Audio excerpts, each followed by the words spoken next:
All right? Yep. You ready? One more second. You're ready. Thank you. Good evening, everyone. Welcome to the January 15th Board of Ed meeting. Roll call, Mrs. Lunt, please. Dr. Cordolino? Here. Mr. Daughtry? Here. Mrs. Fano? Here. Dr. Modrak? Here. New kids. Mr. O'Brien? Here. New kids doing the thing in the front instead of Mr. Natalie. Rappaport? Oh, Here. no. And I don't think they're Ms. necessarily Zuckerman? coming. Here. Mr. Palma? Here. Mr. Grau? Here. Mr. Joe? Ms. Rossinow? I pledge of allegiance, please, everyone. I pledge allegiance to the flag of the United States of America and to the republic which stands one nation, under God, indivisible, with liberty and justice for all. Mark, move the camera here.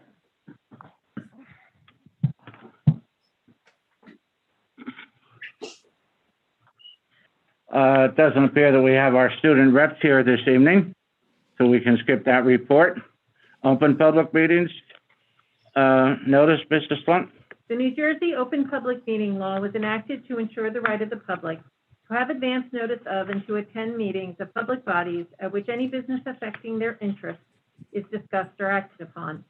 In accordance with the provisions of the Act, the Montville Township Board of Education provided a public notice of this meeting, which included the time, date, and location that was posted at the Montville Township Municipal Building, all Montville Public Schools, the Montville Public Library, the Montville Township Board of Education Administrative Office Building, the district website, and advertised in the Daily Record, the board's official newspaper, on January 9th, 2021. Thank you. One of the presentation this evening was from Charlene Peterson, our field service rep, but that will not occur this evening. We had a conflict. Before we go into the superintendent's report, she'll be given a report on the PowerPoint presentation on item K19. We will be having two addendums to the agenda. One addendum will be for the lease purchase of copy machines, and the other resolution will deal with sending a resolution to the governor regarding the use of masks by our students. Dr. Ovtar. Yes, let me begin with, hold on a second.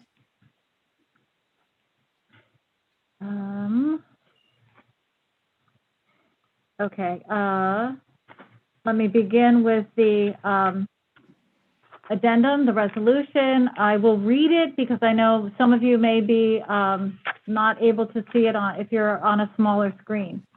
So this is item J11, Board of Education communication to Governor Murphy regarding the mask mandate for the 21-22 school year. Resolved that the Montville Township Board of Education, upon the recommendation of the superintendent, hereby indicates its desire to communicate its position with regard to the mask mandate included in Executive Order 175, issued by Governor Murphy on August 13th, 2020. The Board of Education is requesting that the governor, the New Jersey Department of Health, and/or the New Jersey Department of Education provide clarity and consistency in their guidance to address the various different standards that are currently in place with regard to schools and other public places.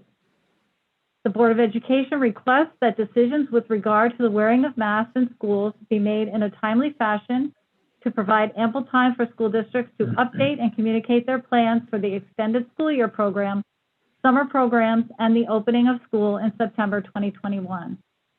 The Board of Education further requests that in making any determinations regarding the wearing of masks in the schools, that the governor, the New Jersey Department of Health, and the New Jersey Department of Education make their decisions based on the best public health practices in place at the time.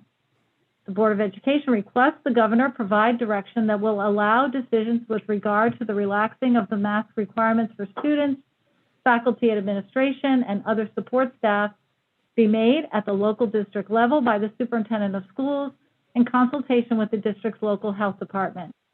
The superintendent is hereby directed to send a letter to Governor Murphy communicating the board's position with a copy of this resolution. And as Mr. Grau indicated, we will have the board take action on that later in the meeting.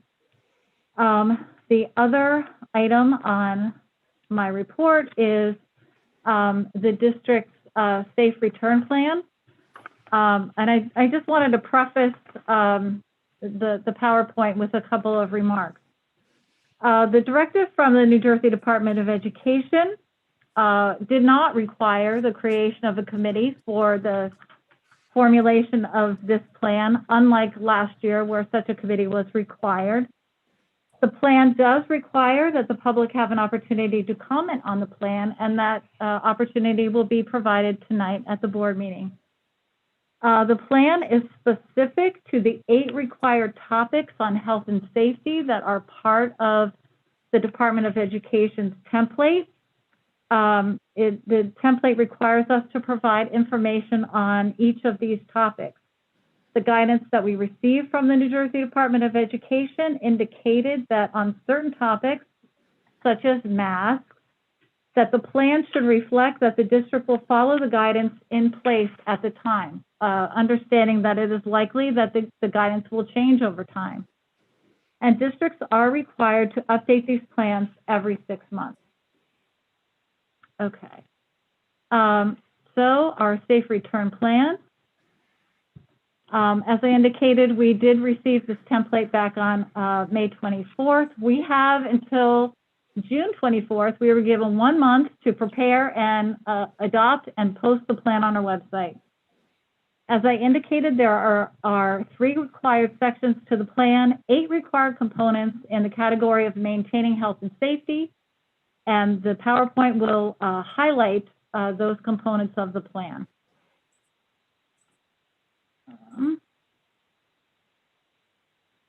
The first required component, Section A, universal and correct wearing of masks. In accordance with the department's guidance, the district will follow the current guidance in place, either through executive order or directives from the Department of Health or the New Jersey Department of Education with regard to the wearing of masks by staff and students. Section B, physical distancing. The district will follow the current guidelines for physical distancing as provided by the New Jersey Department of Health. Physical distancing of 3 feet will be observed in all classrooms to the extent that it is practicable. Physical distancing of 6 feet is recommended when masks are removed for eating and will be observed to the extent practicable. Desk and table partitions will also be employed to supplement social distancing as needed.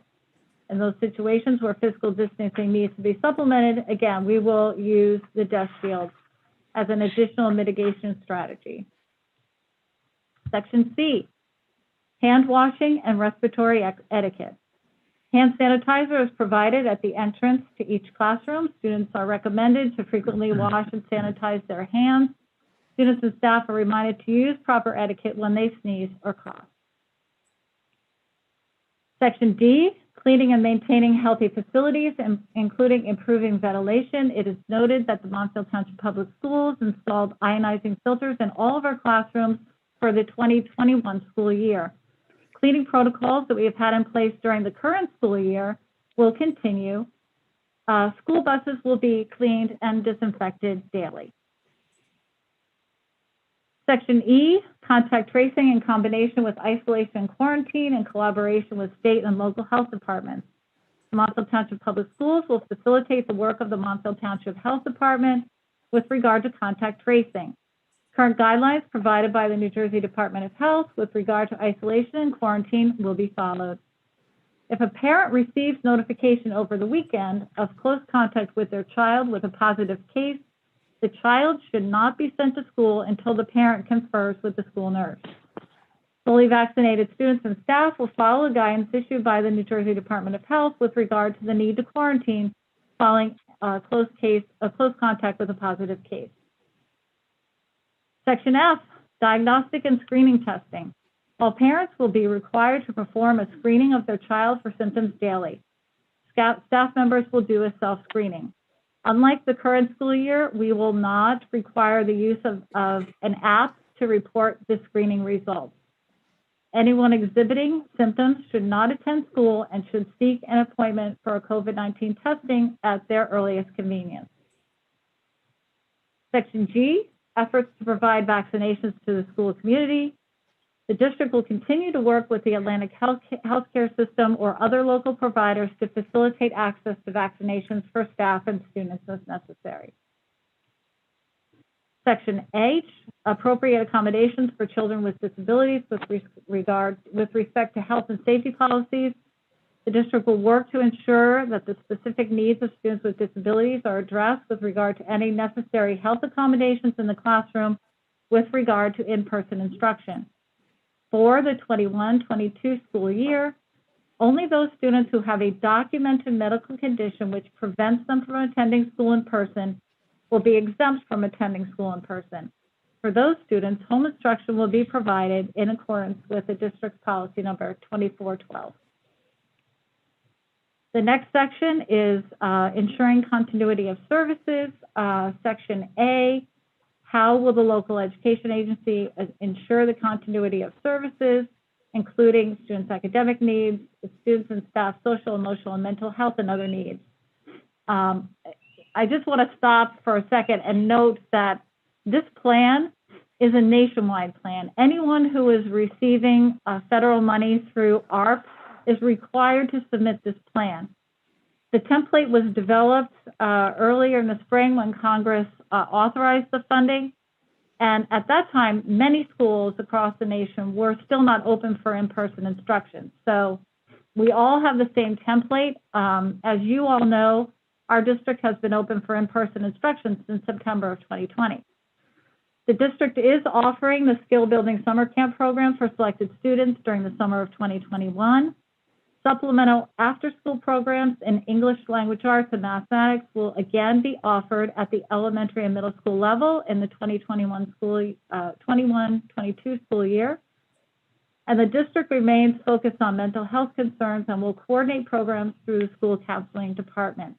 Professional development in the Lifelines curriculum, which is a whole school program focused on suicide awareness and prevention, will also be provided during the coming school year. Public comment, how did the district seek public comment on the plan? We did, as part of our Every Student Succeeds Act annual community engagement meeting, met with representatives of the various stakeholder groups. That includes teachers, school nurses, parents, staff members, administrators, and that meeting took place on June 1st. This was part of a discussion involving all of the district's programs that utilize federal funding.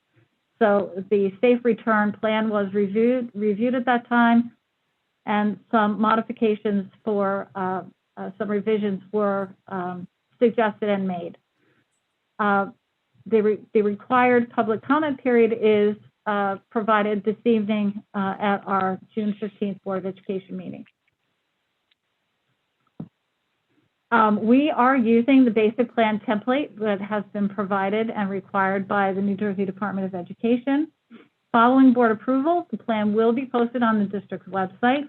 The plan will be posted in English, but copies in other languages will be made available upon request to the superintendent. Accommodations will also be made to provide the information in alternative forms to address the needs of parents with disabilities as defined by the Americans with Disabilities Act. We do expect that our district will be open for full day instruction, including lunch, and the first day of school is scheduled for September 9th, 2021. And we expect that specific school information and schedules will be communicated to parents by the building principals in August. So that concludes my overview, and that concludes my report as well. Thank you, Dr. Rothschild. Before we vote on this, we'll follow the agenda like we do at every meeting, and then we'll give the people an opportunity to ask any questions as we do on any agenda items. We have good news in the school. Please read them on page 2. suspension, violence, and vandalism reports to the board. They were given out by the superintendent. Finance and Facilities Committee meetings. Dr. Cordolino is chair. Thank you, Charlie. The Facilities and Finance Committee met just before this board meeting tonight and basically just closing out the year's accounts, etc. We discussed a little bit about exterior improvement projects that were slated to happen this spring and summer and that are ongoing. Thank you, Karen. Curriculum and Instruction, Dave Modrak. No report. Personnel and Policy, Christine. No report, Charlie. Communications, Michelle. We did meet earlier today. We discussed Austin gave us an update from IT and Sue Marinello from Communications. And I just also want to make sure everybody understands what they did above and beyond this year in terms of the technology and the communications, given the situation we were in. One of the outcomes is that we are going to actually have improved quality, the high school and Lazar graduation live feeds through the technology they've been using and improving through the school year. They're working actually on creating a communications form where faculty and students are going to be able to upload information and ideas, photos and videos. One of the challenges is there's so much going on at all times in the district, and managing it just with a few resources to make sure that it gets out there appropriately to the community through the various means of social media and traditional media. And they're looking for ways to consolidate and make that process easier. They're looking for ways to update the branding sites and make that run more easy behind the scenes and allow people to easily more access the brands or logos that were developed. They're looking a little more long-term to, within the next year, come up with a website user survey now that the redesigned website has been in play for a while, to understand, to evaluate its ease, its content and effectiveness with our community. As part of the consolidation, one thing I should say is that sometime this summer, parents who are used to watching the Board of Ed meetings online on the YouTube channel, that's going to be, the Board of Ed specific YouTube channel is going to be going away, and it's going to become part of the Montville Township Public Schools YouTube channel. There will be communications to make sure everybody knows how to access it. We won't get rid of the old one until people are used to moving to the new one, but especially for people here tonight who attend virtually through YouTube, that would be something to make note of. Overall, a lot of good progress with the technology, and really kudos to both Sue and Austin and the whole IT department for what they've done. Thank you, Michelle. Safety and Security, Mr. Rappaport. No report this week. All right, delegates, school boards, Karen. Thank you, Charlie. I did attend the National School Boards Advocacy Institute, June 8th to June 10th. And on June 10th, we participated in the New Jersey School Board's Congressional Hill visits. Normally, this conference takes place in January, and groups of folks actually go to Capitol Hill and will have a breakfast and meet with their congressional representatives, and in the afternoon go over to the congressional offices and visit with members of Congress. This year, obviously, we weren't able to do that in person, but they did conduct a virtual event, and we did have an opportunity to speak with legislative assistant to Senator Cory Booker. We were able to speak directly with Senator Menendez. We also had an opportunity to visit with Representative Jeff Van Drew of the 2nd Congressional District, Christopher Haddad of the 9th Congressional District, Bonnie Watson Coleman of the 12th Congressional District, Representative Donald Norcross of the 1st Congressional District, our own Mikey Sherrill from the 11th Congressional District, as well as Andy Kim from the 3rd Congressional District. And much of the discussion centered on at the federal level. So we talked about IDEA and chronic funding. The federal government is expected to provide a school district with approximately 40% of its costs of IDEA. And historically, we've gotten about 13%. We also talked about recruitment of teachers, as there is a teacher shortage. We also talked about the homework gap and the digital divide, as well as aging school structures. So it was a very good opportunity, even though it was virtual, to express some concerns that we had at the federal level. Thank you. Sounds like a good meeting with all the legislators. Yep. Mr. O'Brien? Morris County School Board's next meeting is in September. Mr. Rappaport? McKesson? Yes, we met June 9th. June 9th was our reorganization meeting. And the bulk of the meeting was spent going through the new member orientation. And yes, Montville still has a seat on the board for the MCESC. A couple of issues that were discussed. The first is the MCESC has a bus yard, and does have physical buses. They did run routes for some towns. The Moore School District is going to be taking over the lease on the bus yard. And they haven't decided yet if they're going to take over the buses as well. If not, the buses just may be sold, and then that money would be used for other programs within the ESC. In addition, the Park Lake School is still trying to be sold. There is a buyer that is currently in negotiation, so hopefully that moves forward, and they'll be able to make some good use of that school space. And yeah, that's those are all the items. Next meeting will be July. July, okay. Thank you, Mike, and thanks for attending the meetings. I appreciate it this year. Drug awareness, Mike Palmer?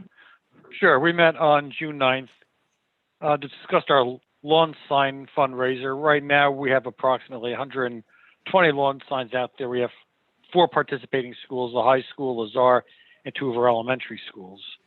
We discussed the spending down of grant money before the end of the year, and we also discussed things we might do for purchasing for next year's project promotion at Lazar, which will hopefully be back. Thank you, Michael. The athletic boosters, Mr. O'Brien? Next meets in September.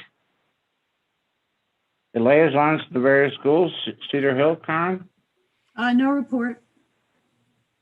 No report, Mill. Valley View, Joe Daughtry? No report. Mason, Christine? No report. They'll be back in September. Mr. Palmer, Woodmont? No report.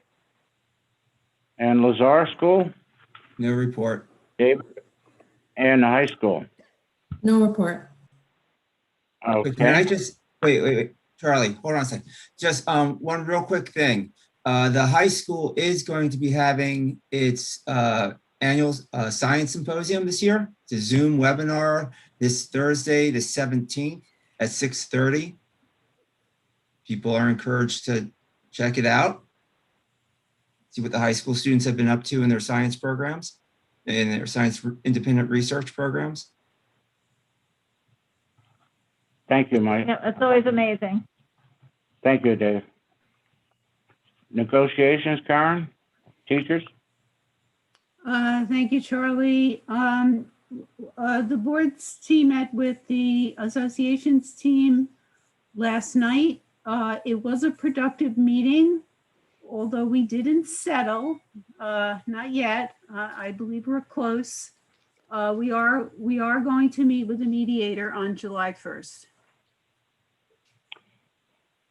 Thank you, Karen. The Administrators Association, we've had our initial meeting with them. They had a conflict with one that was earlier scheduled, and we're scheduled to meet with them again next Monday. Supervisors, we met on 2 occasions, and we're scheduled to meet on a 3rd occasion with them next Monday also. Public participation, this is the opportunity to speak on anything on the agenda, and that includes A, the PowerPoint presentation by Dr. Rotar, the resolution that she read at the beginning of the meeting, and also an addendum item for copier purchase, which would be item K19. So any questions on anything from the public? If there's no questions with the agenda items, we'll hear you at the end of the meeting, give you an opportunity. Are there any questions on anything on the agenda items that we'll be voting on tonight? I just want to remind folks that if you are watching us on YouTube and you'd like to participate in the public comment portion, you need to come over and join us in the Zoom webinar. And once you're here, if you can raise your hand, then we will recognize you and you can speak. Thank you, Renee. Lauren Taylor? Please give us your name, please, and your address. Yes, hi, my name is Lauren Taylor. I reside at 868 Main Road in Tuaco, New Jersey. I have a junior with an IEP in Montville High School, and I have a freshman entering Montville High School to be determined based on what the outcome of this mask debacle is. So my first question is, Dr. Robitar, you had made several comments about deferring what the result is going to be on Montville's mask mandate to the Governor Murphy's plan at the time. And I would like to understand why we're outsourcing our healthcare decisions to our state and local governments. There are a lot of medical and data that's congruent to saying that there are significant effects on the immune system, psychological, oxygen, and normal breathing mechanisms where you're not expelling enough CO2, viruses and infections that can occur. And this is a one-size-fits-all kind of approach in healthcare. And P.S., by the way, I am a nurse, an X-ray tech, and spent 20 years in pharmaceuticals, specializing in infectious disease and rheumatology, which is basically the inflammatory cascade that vaccines cause. So I just wanted to state that. So I would like to understand how we're outsourcing these decisions when we have an opportunity to make it distinctly known that masks need to be an option. This is not a one-size-fits-all category. You can't have children ages 5 to 17 and expect everything to be the same. There's not the same parameters. Every single person has a different background of their genetics, of their immune system functions, whether they're asthmatic, whether they have mental or social or economical background. It all takes into consideration whether or not they should or should not be vaccinated, whether or not they should or should not have a mask. All we're asking for is our basic civil liberties, and for you to address that in our school system by giving us the opportunity to maintain our freedom and our choice for our children, so that for, like in my case, where I have a child with an IEP that has social anxieties and different issues, aren't we going to take in effect your simple motto of empower, educate, and inspire, and give them and us the choice of whether or not a mask is appropriate for them? Or are you just feeding the fiscal budgets and the federal demands of how much money you get? I don't really understand what the agendas are here and why we're outsourcing the healthcare and the decision making of parents to our local governments. This is exactly what we're fighting for, is just our basic human rights. If somebody wants to wear a mask or needs to wear a mask because of their own background, then they should be able to. If they are not asthmatic, mental, social, there's so many different things that go on the opposite side of this that no one is taking into consideration. And I would like to know why. And I would also like to understand, Dr. Robitar, what your credentials are in making a healthcare decision for my child as well as everybody else's. All right. Dr. Robitar, would you like to respond? We're following the law. I would just quickly respond that I definitely am not a healthcare professional, but I am someone who follows the law, and currently we are under the guides of Executive Order 175 that requires that masks be worn in school by staff and students. Well, actually, I just have a rebuttal to that because on December 10th in 1791, there was a Bill of Rights that was formed, and it's based on the Constitution of the United States of America, where I am given the freedom of choice, the choice to make for my child and the choice to make for my own education, as well as that of my children and my peers in this community. We are very dissatisfied with an incomplete plan or program and process in place, protecting those of us that still want to maintain our choice. You want to talk to me about bills and government on a local level, then you speak to why is not my Bill of Rights and the Constitution outweighing anything that is right now. It doesn't make sense. Well, thank you. Evidently, ma'am, we were required to follow the mandate by the governor and the public laws. We're elected officials. So then why are your laws different? No, excuse me. Why are the laws different in Kinnelon, Fairlawn, Fairfield? Why are the laws in surrounding communities not appropriate, but they're not going to be stood up for in our area? It doesn't make sense. You have a lot of dissatisfied parents. Ma'am, just let us try to respond. I'm going to, if we're going to challenge, my decision making based on the legal perspective, I would ask the board attorney, Mr. Edelstein, if you could please clarify for those who are participating in the meeting this evening, that the current status of the law actually requires us to have a mask mandate in place. Well, that is. Mr. Edelstein is on board. Thank you. Thank you. Excuse me, Mr. Taylor. I'm sorry.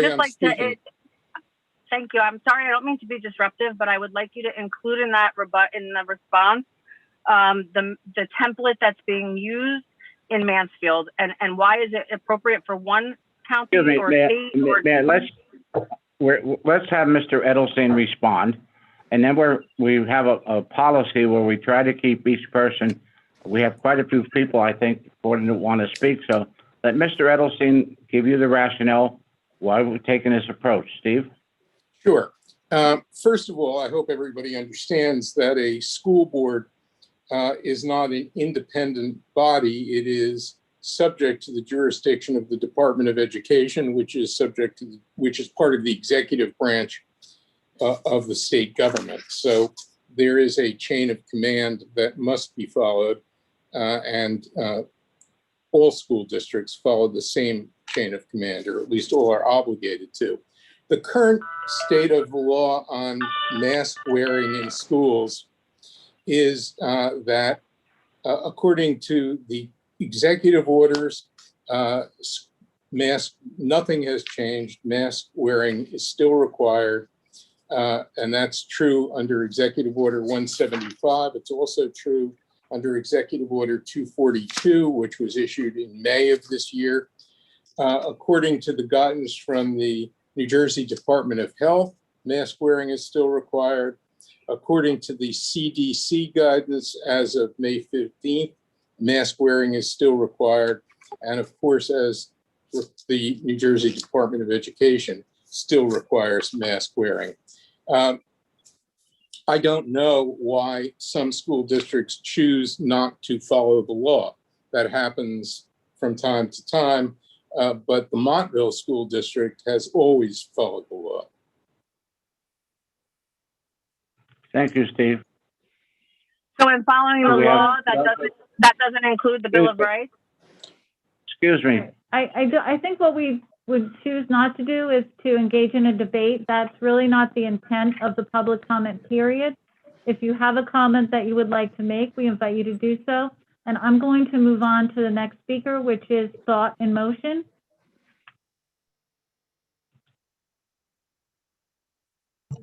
Hi, I'm sorry. Name, please. This is Jennifer Newmeyer. I'm at 56 Heritage Court in Towacco.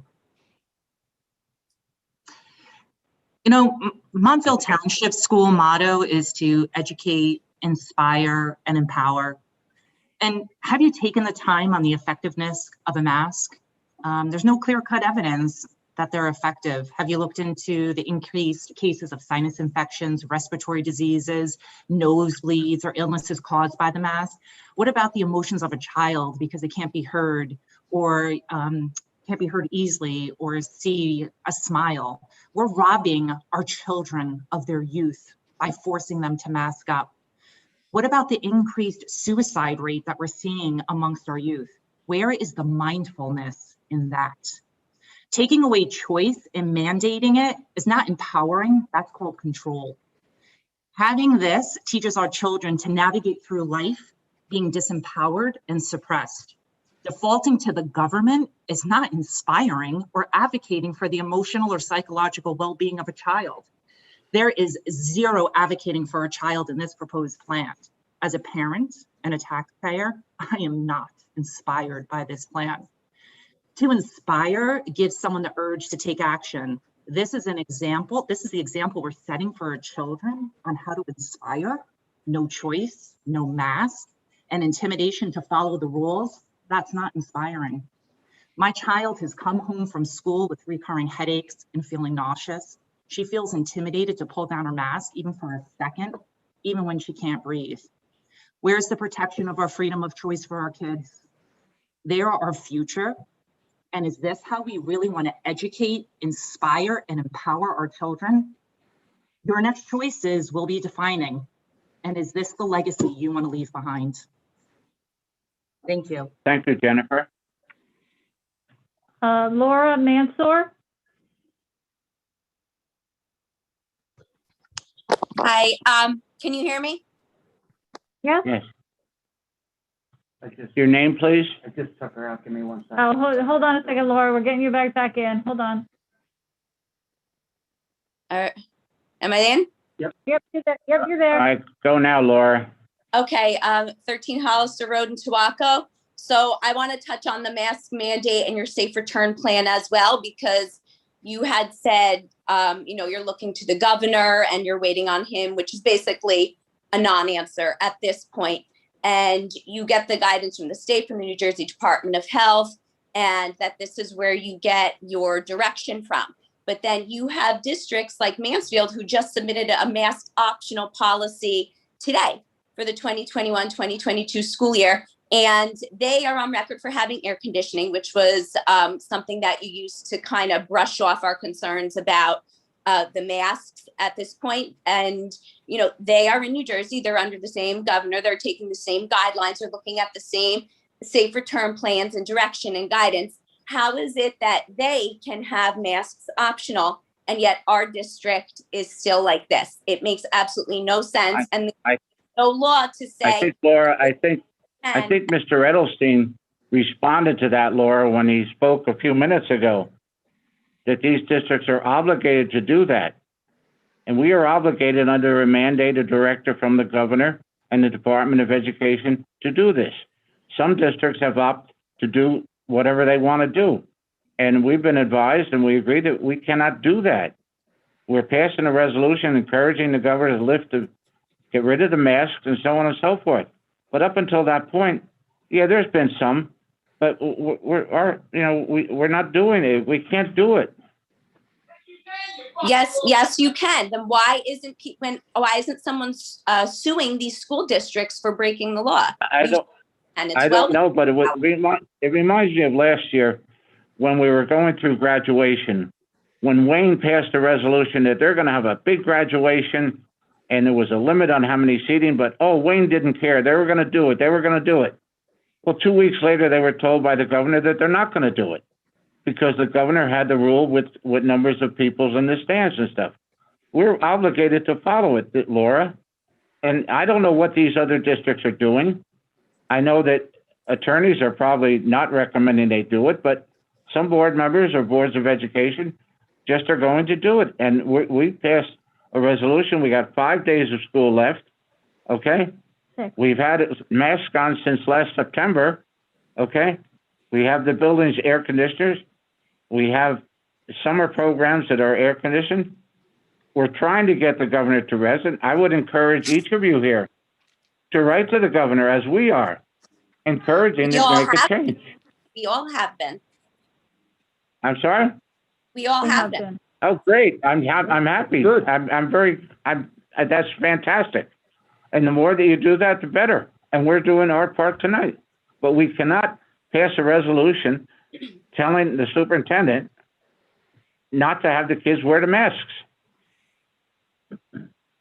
Okay, Kate Trina?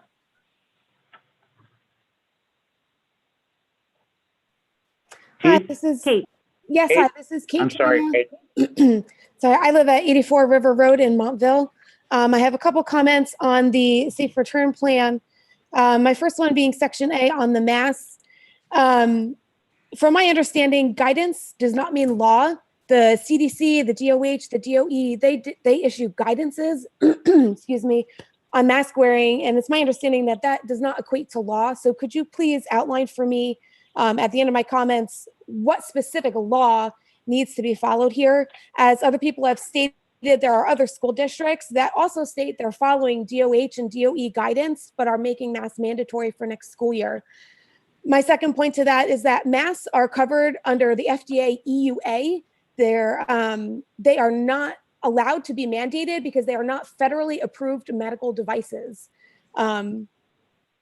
My other point on that is that part of children wearing masks in school is that they wear them properly. That's what makes them effective. You're expecting elementary 6-7-year-old children to wear a mask properly, which means washing their hands before they put it on, not sneezing in it, not taking it off, putting a new one on every time that they touch it. It's not possible to expect children to do that and wear masks properly. Wearing a mask improperly is ineffective and can cause other serious health issues, as we've seen with our children who are coming home with headaches and nausea, etc. We do have CDC data up to date that shows children do not get severe COVID typically, and they do not spread COVID typically. In the entire United States, we have less than 400 children under the age of 17 who have died from COVID, while you have 500,000 plus adults who have died from COVID. That's 0.08%. COVID in young children is not the serious concern that warrants the type of abuse and mandates that we are forcing on them. I would respectfully like the school board to reconsider their plan and consider every other issue that our children are also facing, and not just COVID, since it constitutes such a small percent of an issue. And I just also want to say as well, most states no longer have mask mandates, and we do not see mass outbreaks anymore. So I don't see any justification for why we need to keep masks on children. Sorry, I have 2 more comments. I will speak as quickly as I can. Section B on the physical distancing, along with the masking, when you add physical distancing, we all know it's well documented that isolation drives depression. Mental health is a serious issue for our children in New Jersey specifically. We've seen incredible increases in suicide and suicide attempts. I believe mental health issues and suicide specifically are huge concerns, as big, if not bigger than COVID, and those lives and those concerns need to be taken into consideration as well for our next school year. My last comment is on section 3A for the public comment. This plan was released today. There was no, I believe, chance for our public comments to be incorporated into the plan for next year. I know you said here and right now is our chance to comment on the plan. I don't see anything in that plan for how you're going to take those comments and address them in your plan for next school year. Is there going to be an update to it? Are you going to meet again and vote on it? Or are you just going to listen to us and vote on it as is? I believe you are supposed to be taking our comments into account, not just listening to us and then writing it off. As you had stated back on June 1st, there was a Board of Ed meeting, and then you stated that I guess there was another private meeting where you had some number of parents involved to comment on the plan. But any comments, I believe all but one comment on our last Board of Ed meeting, we're requesting that masks be removed, and we stated our reasoning for that, and we've all stated it again so far today. It does not look like this plan has taken the vast majority of parents' concerns into account. There was also a poll on a townwide Facebook page where 75% of parents said masks should be optional next year. I don't see where you are taking parental concerns into account in this plan. And I do just want to, my last comment, remind the Board of Ed members, you are responsible for doing what is best for our children in the school district. We are trusting you with our children, not just with their education, but apparently now also with their health. You need to take that seriously, and you need to listen to the parents' concerns, because I guarantee you my child is the most important thing to me in the world, and I will not stop defending what is best and what is right for her. And I ask you guys as elected officials to do the same thing. Thank you. Kate, we do take our positions very responsible. And as Mr. Edelstein said before, we have to follow the law. Maybe you came in late and you didn't hear that. I don't know. So But I did hear that, and I just let me finish. Would you please, Kate, let me finish. I didn't interrupt you, okay? We do take it very responsible. Mr. Edelstein said, and it's quite obvious, and I'll ask him to say it again, that we're working under directive from the governor. Some districts are passing resolutions ignoring this. Okay, that's fine with them. We have a superintendent that recommends, and we support her 100% in following the law. We take an oath to uphold the law. And we've spent a lot of time and a lot of effort and over the years in trying to do what's right. We're all here for the kids. And that's why we're here. As to regard with the 5-year plan or the open school plan in September, I think Dr. Robitaille explained how the committee was formed. Okay? Yes, I I would just, just- no, so I I just would wanted just to add respond to the, Kate, let her finish, sorry, please. Let her finish. sure. I would just add that in terms of incorporating a public comment, if there was any comments that the board felt should be included in the plan tonight, we could certainly add them before the board adopts that plan. We are required to update that plan every 6 months, but could certainly update that plan at any board meeting. Thank you. I understand Okay, that. I'm gonna. Thank you. If I could just go back to that first comment, I know Mr. Edelstein had addressed the law specifically. I understand that the executive order is in place now that will be set to expire soon, and at this point is not in place for the next school year. So I'm addressing the next school year specifically. There is no current law or mandate from the governor that addresses next school year, and the Department of Health, Department of Education that you reference in your plan. Well, I don't know. Lawmakers. Kate, they I don't know provide about, guidance. I don't know about, the executive order has not expired, right, Mr. Edelstein? It's interesting. The governor did a curious thing. The health emergency will expire. The state of emergency will not expire. Thank you. Okay. Okay. Dr. Walsh.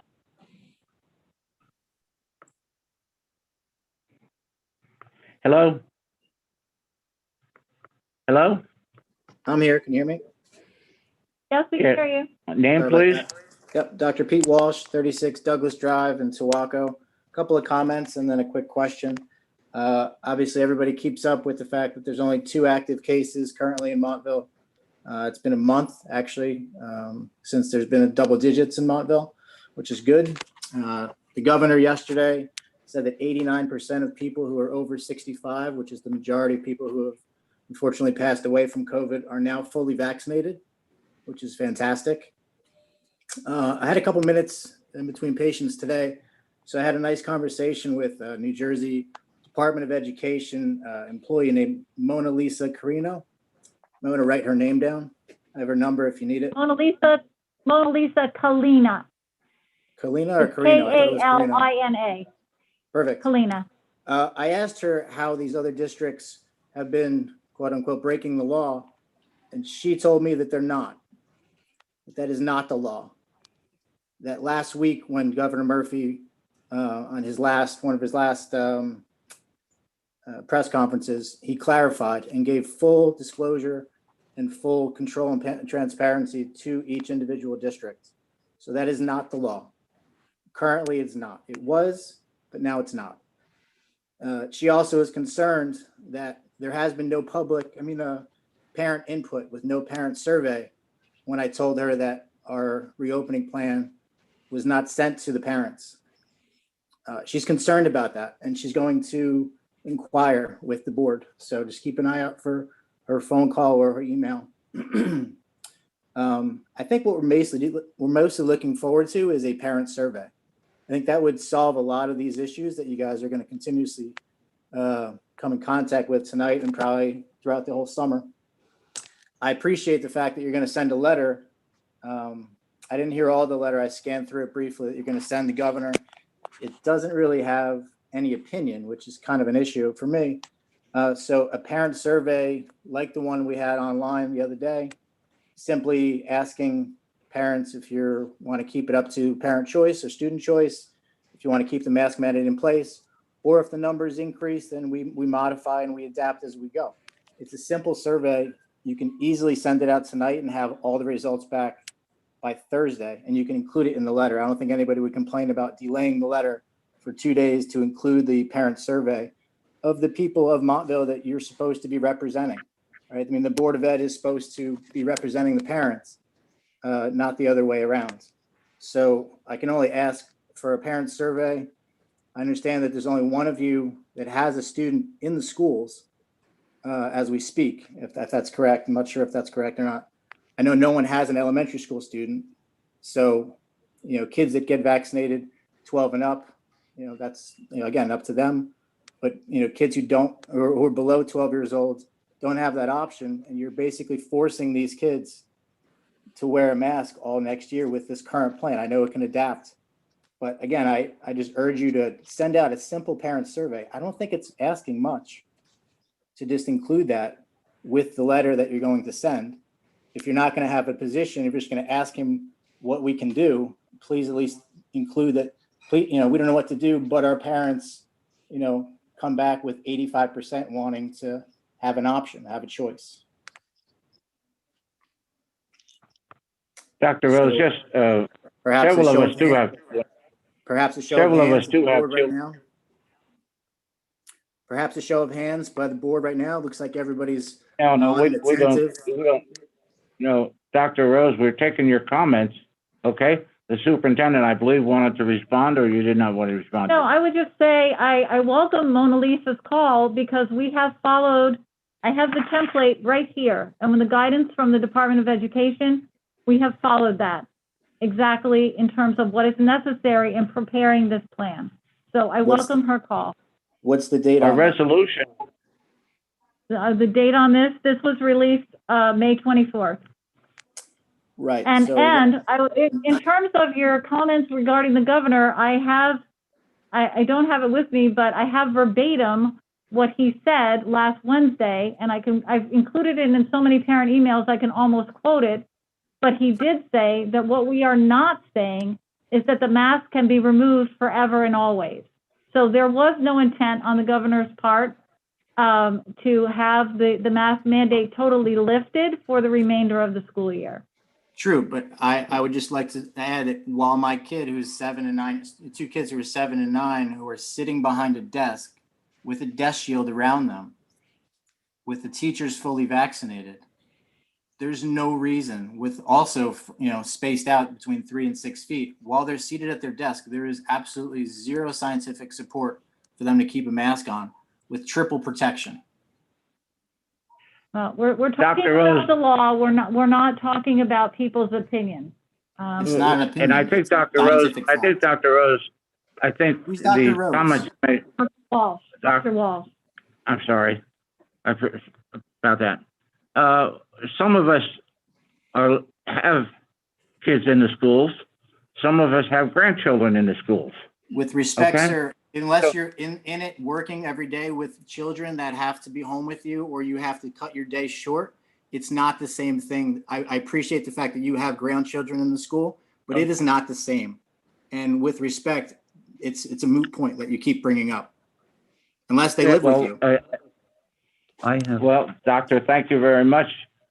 I think Dr. Rotar has demonstrated to you that we have the written directions from the state. Mr. Edelstein has indicated this plan and the resolution is through September.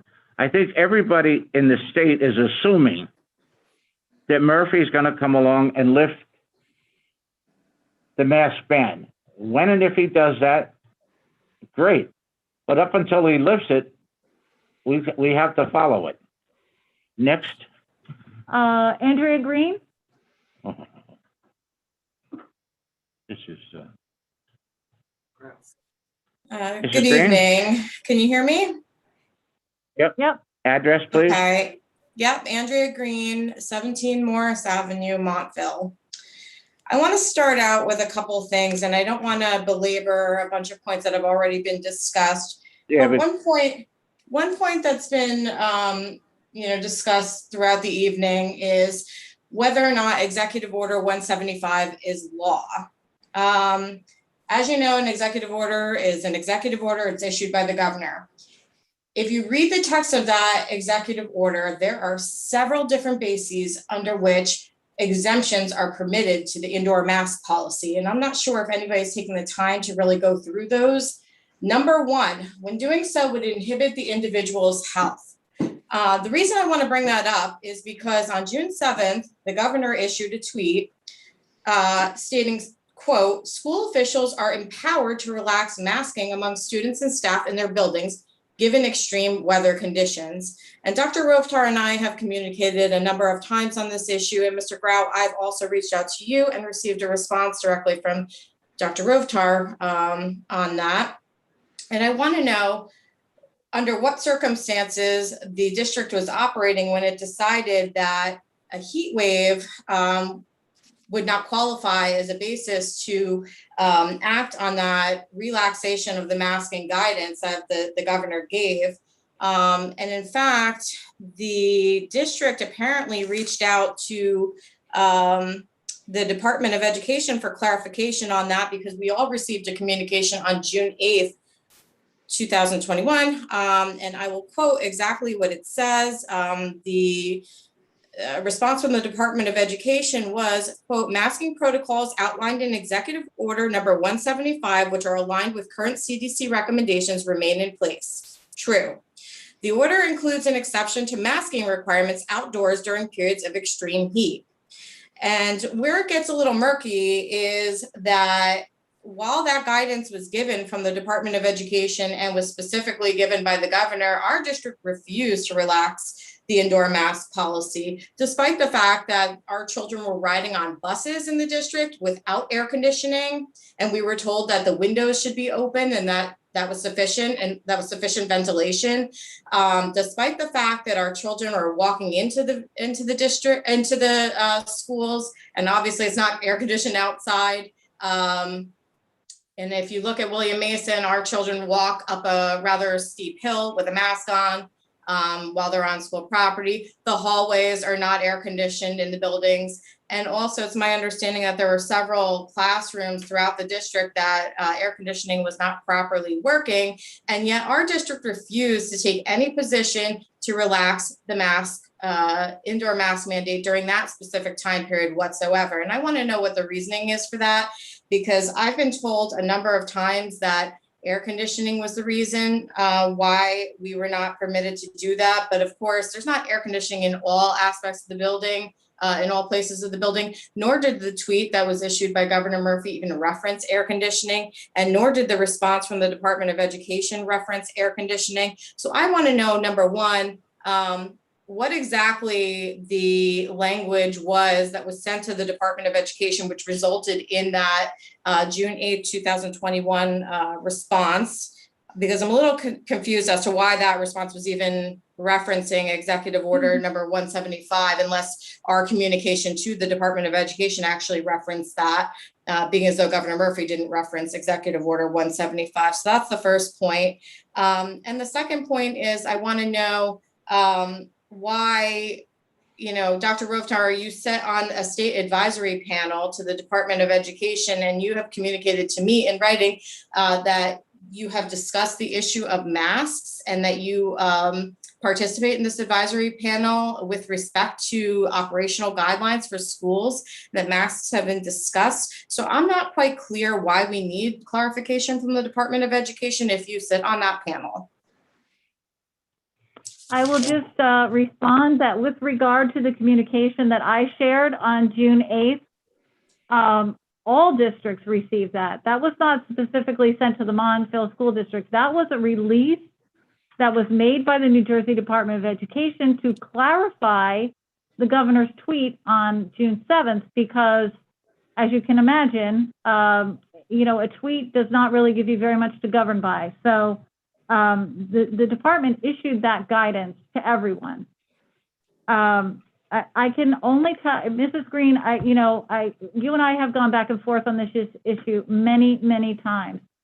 My interpretation, and I guess that's the best way to describe it, with regard to excessive heat, refers to excessive heat in the classroom, and I don't believe that we're encountering those situations.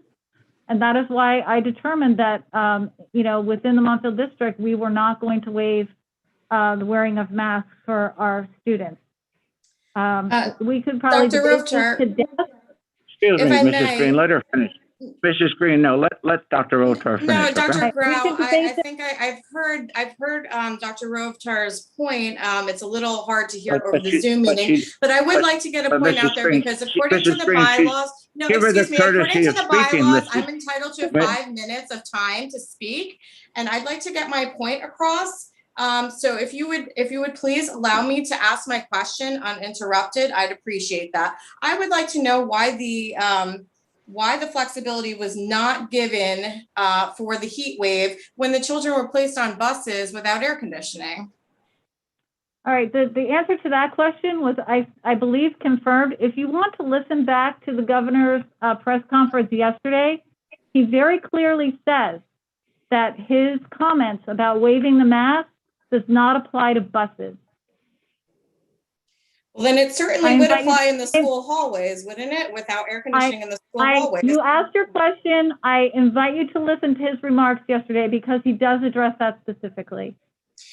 And with respect to the letter that was discussed at the very beginning of the meeting, why is the board not taking any position to advocate on behalf of the constituents of this community? I find it very troubling that we're basically sending a letter, not taking a position whatsoever, not advocating for what the parents in this community have asked you to advocate for. As part of your roles as elected officials in this community, you're required to represent the district as a whole. And I would implore you to send out a survey, as many others prior to me speaking today have asked you to do.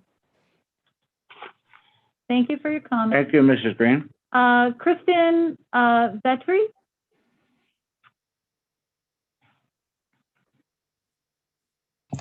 Okay. Yes. Hi, how are you? I'm Kristen. I live on 11 Van Riper Avenue in Montville. So I have a couple of things here, I guess, that I just want to touch on really quickly. So first off, I have to say that I'm really upset that this reopening plan, or whatever the plan is called, was released today. It gives parents who are in unique situations like myself with a special needs child who has a rare disease, not much time to digest the information and really think through it. So I really feel like you did a disservice to the community by releasing it on such short notice. So I really hope that in the future, you really take that into consideration and give parents a chance to at least 48 hours before the meeting to really read it. But I want to just talk about really quick. So in the plan, and again, I referenced my daughter has special needs. She has a rare neurological disease, and she overheats very, very quickly, much faster than a typical child would. And so I noticed that you said that there would be accommodations for specific needs within the classroom for next year. So can you embellish on that a little bit or give me some type of indication? My daughter has been virtual this entire year because we were concerned about COVID, but we were hoping to send her back full time in the fall. I just, again, I'm looking for a little bit more information there. I would simply say that that's not something that I would necessarily feel comfortable discussing in the context of a public meeting. I would invite you to work through your case manager and the school nurse to talk about any necessary accommodations for your child. Okay. So, That's usually the way we do it, Christine. right, with and I an individual case. understand, okay. And I kind of understand that, but looking at the whole, when you look at your position on masks and that, you all, and I guess from listening to everyone's comments, I feel like you are very kind of, stuck in your position that you will not speak up on behalf of the community. You will not speak up on behalf of the parents. You will not send out a survey. You are not doing anything that is even remotely representative of our town and these parents. And so the thing is that how am I supposed to know where the district stands on this when you're literally leaving a vague statement saying, oh, we're going to leave it up to the Board of Health? Well, last summer, I had to wait until August to make a decision for my daughter. And we made a decision agreeing to one plan for virtual. It changed in a matter of 24 hours. And then we had to kind of blindly go into the whole thing. And when I reached out to you, Dr. Rovtar, with your reopening plan last August, and I said, why are there no accommodations in here for special needs children specifically? You said to me, the governor did not require it. Now, that was shocking because I would think that, you would like to work on behalf of all of your students, all of your children in this community. And I do not have the faith that when the Department of Health releases their guidelines, that you're going to take a step further and you're going to really think about how can we make this work for all the children so all the children can go back in the fall. That was it. Christine, I don't know what to tell you on that. Okay. Everything that Dr. Rotar has done has been for all of the kids. This opening plan, she's giving you the opportunity to meet with the nurse and or the case manager. Okay. We are not the ones that are saying you can't take. It's the governor with his executive order, even though some of you may disagree that we should overrule it. I think our attorney, I think Dr. Rotar has given documentation about it. And I don't know what else that you're questioning here. I know the opening day of the plan, you wanted more time, that's accepted. And then with the accommodations, anybody that needs accommodations that has a special needs will be addressed. Okay, so I actually have another question. I'm curious. All right, this is your last question because we're going to have to keep it. We have some other speakers. We're going to keep it to the 5-minute. Okay. I'm Tara. You can come back at the end of the meeting if we have time. Surely. My other question is writing a letter to the governor on behalf of the children in your district, asking him to reconsider the mask mandate based on all the parent feedback you've gotten in town. Is that against the law? Truthfully, all the parents want is for you to, number one, send out a survey. Last time I checked, surveys are not against the law. And number two, be representative of the parents' opinions in this town. That resolution, we're sending it on behalf of all of the parents. I know I've written to the governor myself, asking him to do something with the mandate for the mask. And this is from a board taking action to ask the governor to take action about the masks. Right, but not representative. I don't know what else. I don't. It's there. Okay. Okay. Sherry Eichenbaum? Sherry? Sherry. Okay. Hi. Can you hear me? Yes. Mm-hmm. Okay. So basically, I just wanted to say my position that I feel pro-masking is best for all, because even if everybody's masking, there's going to be mask breaks during the day, during snack, during lunch. You could even have the kids go outside in small groups if they're socially distancing safely, to, be spaced apart, outdoors. But once the kids are inside, they really need to be masked because these kids in the elementary schools have not been vaccinated yet. They need more protection than all the adults that are going out to restaurants and acting like COVID never even happened. Our children are the ones we need to protect the most. We want to make sure they're not the super spreaders because they have not been vaccinated. And even a school that has children that can be vaccinated, like middle school, not even everyone could be vaccinated in the middle school. There's still kids that are like 11 years old that aren't even 12 yet. And if the school's not even 70% vaccinated, then there's no herd immunity. So then there's not going to be like the protection that we're supposed to have in this country in these little, subcultures. So that's really what we're looking for. And these new variants are coming. There's variants that have come from India that have doubled in the past week. It went from 3% to 6%.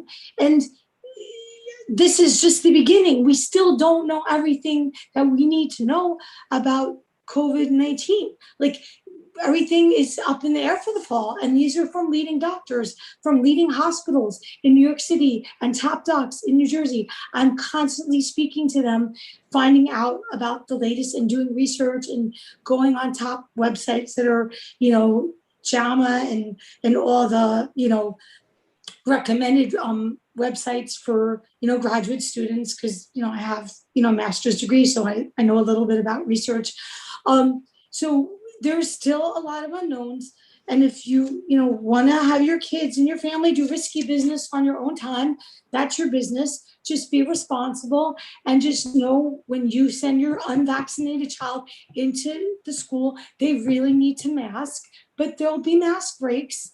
And if for some reason your kid can't wear one, then they can take it up with, as been said before, the nurse or the child study team or whatever for some sort of accommodation. But Sherry, that's, I I'm gonna just have wanted to cut you off, Sherry. Okay. But thank you for your comments. There's a lot of Thank you people very that much. feel the same way as me. They're just not all speaking. So not everybody feels the way everyone else has been feeling. There's many other people that feel the same way as me. So Thank you, Thank Sherry, you. for the comment. thank you. Katie Halpern? Who was it? Katie Halpern. Katie? Katie. Hi there. This is Katie Katie? Halpern. Hi, can you hear me? Yeah. Hi, this is Katie Halpern. I'm at 9 Stony Brook Road. I have 2 children in the district, one at Lazar and one at MTHS. I'll keep this brief. I know this school year has been challenging, to say the least. It's not been what any of us had hoped for, but I appreciate the work that the board has done both this year and creating this plan for next year that's focused on safety, on keeping our faculty and staff safe and keeping our kids safe. And more importantly, also, or as importantly, that follows the law and state guidelines. I'm very excited to see the length of the return of a full-length school day. And I know all of us are looking forward to the time when we can return to normal, when it is safely and when it follows state guidelines. So I'd just like to express that and thank you very much. Thank you, Ms. Halpern. Thank you. Thank you, Katie. Elizabeth Krauskopf? Elizabeth? Hello. Hi. Hi. I'm at 1 Dorsey Court in Towako, New Jersey. I just want Can to you just speak up a little bit? yes. Is this better? Yeah, a little bit. Go. Okay. I think that a lot of parents are upset with the fact that the letter that you're providing to the state does not do a stance, whereas a lot of districts did take the parents' consideration and kindly requesting that masking be looked at again and reviewed. That is not breaking the law. It is not going against anything, but hearing the parents' concerns and bringing that up to the governor. Many parents have on their own written to the governor, but having their school district stand by them really is representative of town community itself. So I feel like your letter is more of a, can you please clarify this? We need more instruction, is more of the case rather than, our community as a whole feels that this should be revised for the following school year. We have done masks for half a day, and that's great. I have 2 children that are currently in elementary school. I have another child that's going into kindergarten next year. My children are complaining of headaches.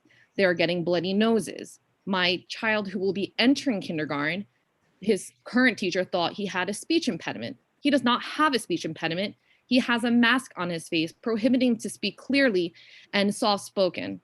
Although we went the route of seeing a speech therapist, I was told time and time again, your child is absolutely healthy. He is fine.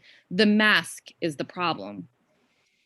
Also, on that end, I know that you did not lift the mask during this heat wave, which is fine. You listened to the law, even though he did give leniency and our schools had air conditioning. My child did not have air conditioning at all. So he was in a room with a mask on and a heat wave with no heat, with no AC. It wasn't until Wednesday that he was finally moved to another room with air conditioning. 3 days later, he came home sick. He came home complaining that there was nothing to do. He would tell us that they had to sit in the hallway to cool off. And after activity day, that they had to sit in the shade outside to try to cool off because they had no air conditioning and they had to have their masks on. That is completely unhealthy.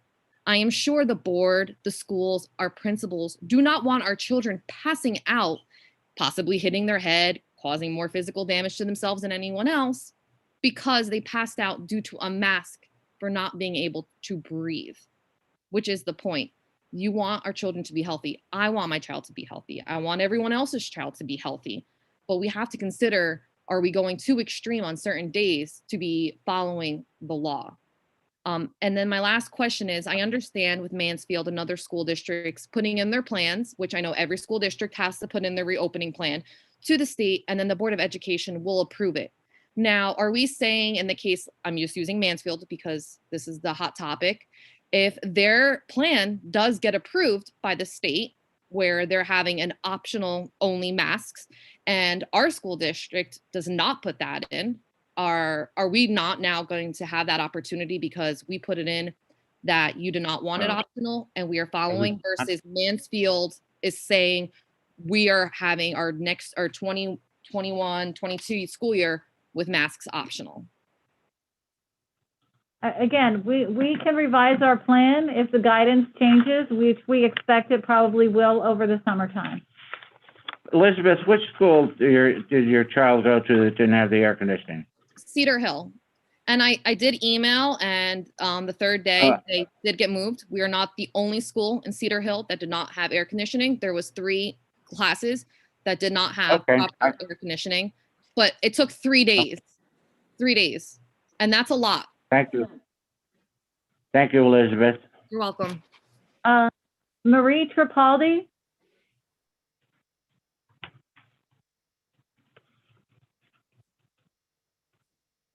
Hi, thank you for taking my call. I live in the William Mason district area of town, and I just wanted to thank the Board of Education. Marie? I'd rather not give it on a YouTube video recorded call if you don't mind. I can email it to you guys if you want. No, that's all right. That's all right, Marie. I just wanted to thank the Board of Ed, the administrative people at all the schools and all the teachers for all their hard work over the last year with the unprecedented situation. I think everything changes very quickly, and you guys have adapted in a way that many of us are very appreciative of.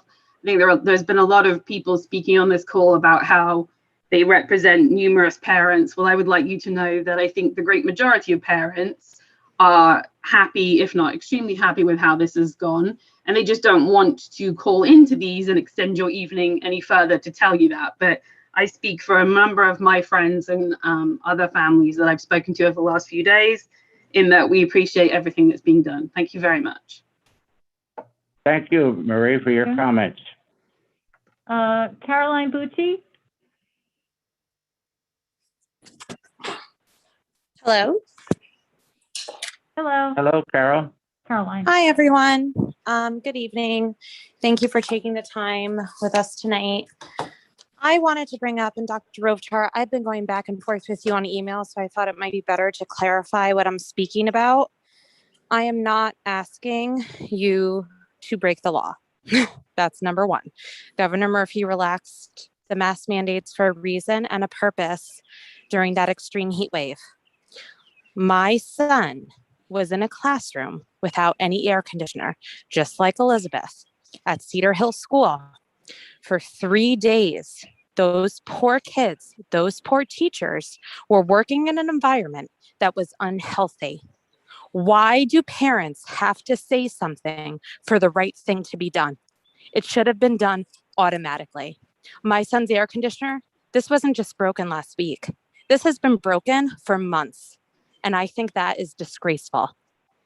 Does a kid have to pass out? Does a teacher have to pass out? What needs to be done for the right thing to happen?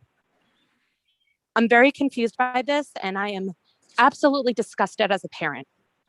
So I need to know answers. Why weren't protocols in place? Where's the safety in that? Masks are great. I'm in the health industry. I get it. They serve their purpose and they help slow the spread at a certain time.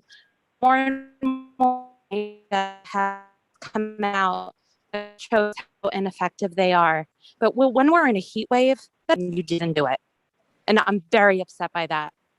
I didn't, because I didn't trust. I'm sorry, I'm still talking. Breaking up. Your audio's coming in and out. Can you hear me? Now we can. Now we can. I don't. You're coming in and out. Now we've lost you. Why don't we take someone else and maybe you can call back, okay? Georgine? Who's it? Georgine? Georgine? Georgine Lacerna Mayela? I have to speak. Hold on. Georgine? Hi, can you hear me? Yes. Is Georgine? Yeah. Okay, thanks for allowing me to be in the meeting. I just wanted to share my thoughts as many parents from Cedar Hill. Conditions in Cedar Hill haven't been the best for the last few days. And I'm a virtual mother, by the way. I'm not, my kids, except for one, don't go to school in person. But from what I see, kids are not able to focus. Kids are not able to learn. It's just not what we expect, nor I expect from my own kids come September. So I'm please asking for you guys to reconsider all these mask requirements, because everywhere else we go, everywhere the world is just going back to normal, hoping that kids can live a normal life from now on. So please, I don't want to waste much of your time. I just want to make sure that you understand. All we want, parents, is to have our kids be able to breathe, learn at school, and enjoy themselves. Okay, that's what we all parents want from all of this. I do understand your position, and I do understand every parent position. But what I don't understand is why our kids have to stay masked.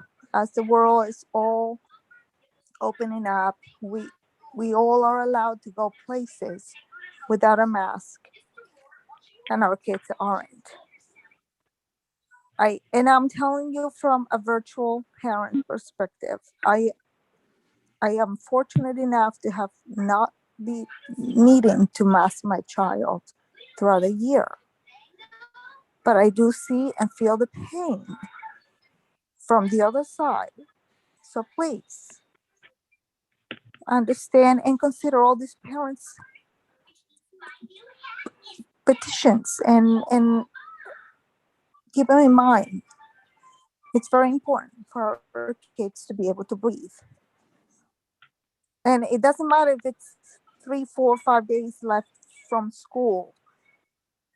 We're looking out for September. We're looking to hope September comes and our kids are not in the same situation they have been the last week or so. Well, as So Dr. please. Rothar mentioned, we can change the opening plan at any time if we get new guidelines, but we agree with you. It has been a terrible year.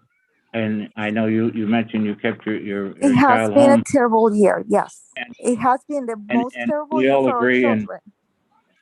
yep, and it's been a rough 15, 16 months. And I know the parents and the staff, and we're trying to do the best we can in passing this I resolution. hate to interrupt, and I hate to tell you, George, I'm not gonna all have the to, staff I'm gonna have to, is Georgia, always I'm gonna have to uncomfortable cut you as off our because children. I've seen firsthand teachers, and nothing personal and nothing wrong, but they will unmask in front of the kids. Kids aren't allowed, but teachers are. Okay, and I don't want Thank to you very point. much, Georgia, and I'm gonna I have to don't want cut you off. point We their got some other fingers, people now. but I just We want to have to let you get to know, them. if you're gonna put, Okay. if you're gonna make this a rule or a if you're gonna make this regulation, and everybody has to be masked. Everybody should be masked, not just our kids. Okay. Thank you. We're Thank gonna you. have to move on now, but thank you for your comments. Lisa Simic? Lisa? Lisa. Lisa? Hi, can you hear me? Yeah. Hello, hi.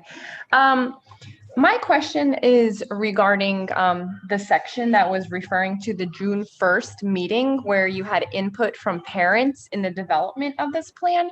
My understanding from the template guidelines is that you sought public comment and you took it into account into the development of this plan, not as an afterthought after the plan was already developed.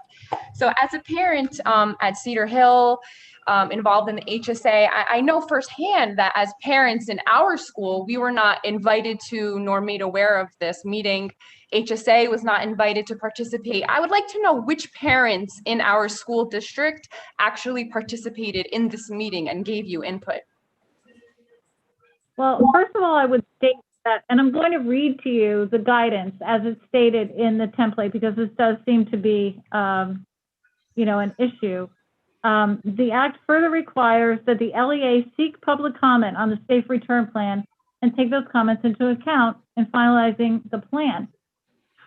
It does not require that this was a committee, as I thought I explained it previously, that we convene such a committee every year to review the district's use of federal funds. This year, because we have these ARP funds for the first time, and the safe return plan is a part of the expenditure of those funds. This was discussed by that group of people. So who are these people? That's who I'm curious, because I would like to know who's representing me as a parent to the board. I hesitate to share the information because I feel that I don't want to put those people in harm's way in terms of the negative comments that they may receive. It was not required that we have such a committee.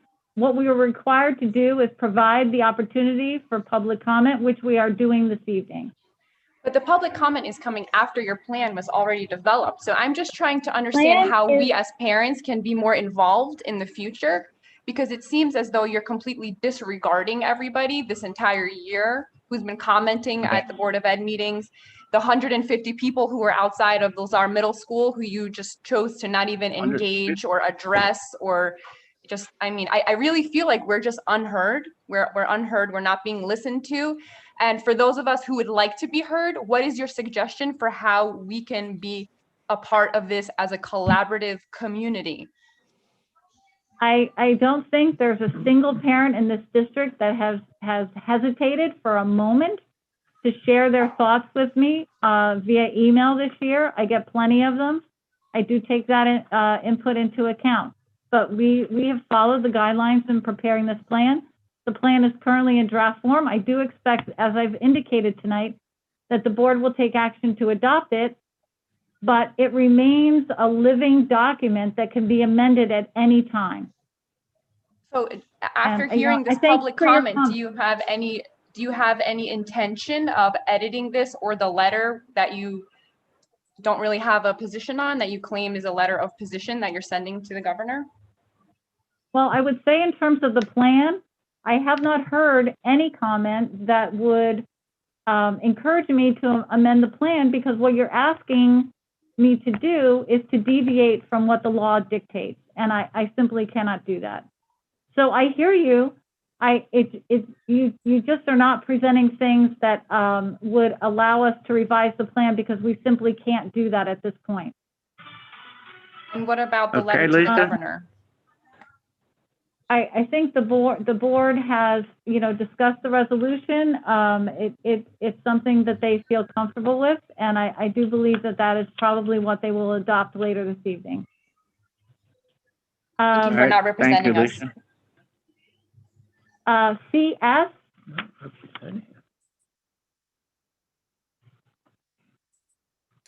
Hi, good evening. Can you confirm that you hear me, please?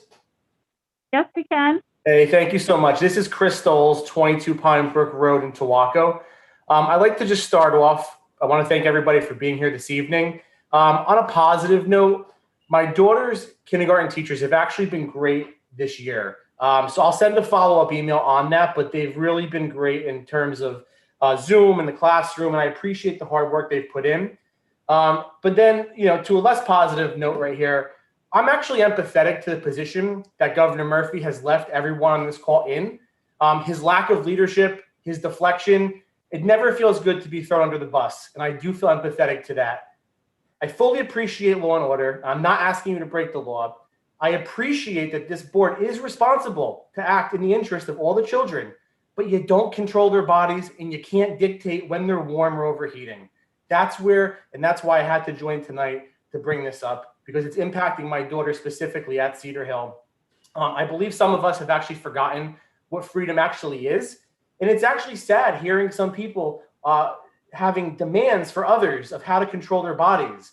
As a parent, I have every right to demand no masks for my child, just as a parent has the right to live behind fear and put a non-N95 mask on their child for a false sense of security, if that is what they believe is the right decision for their family.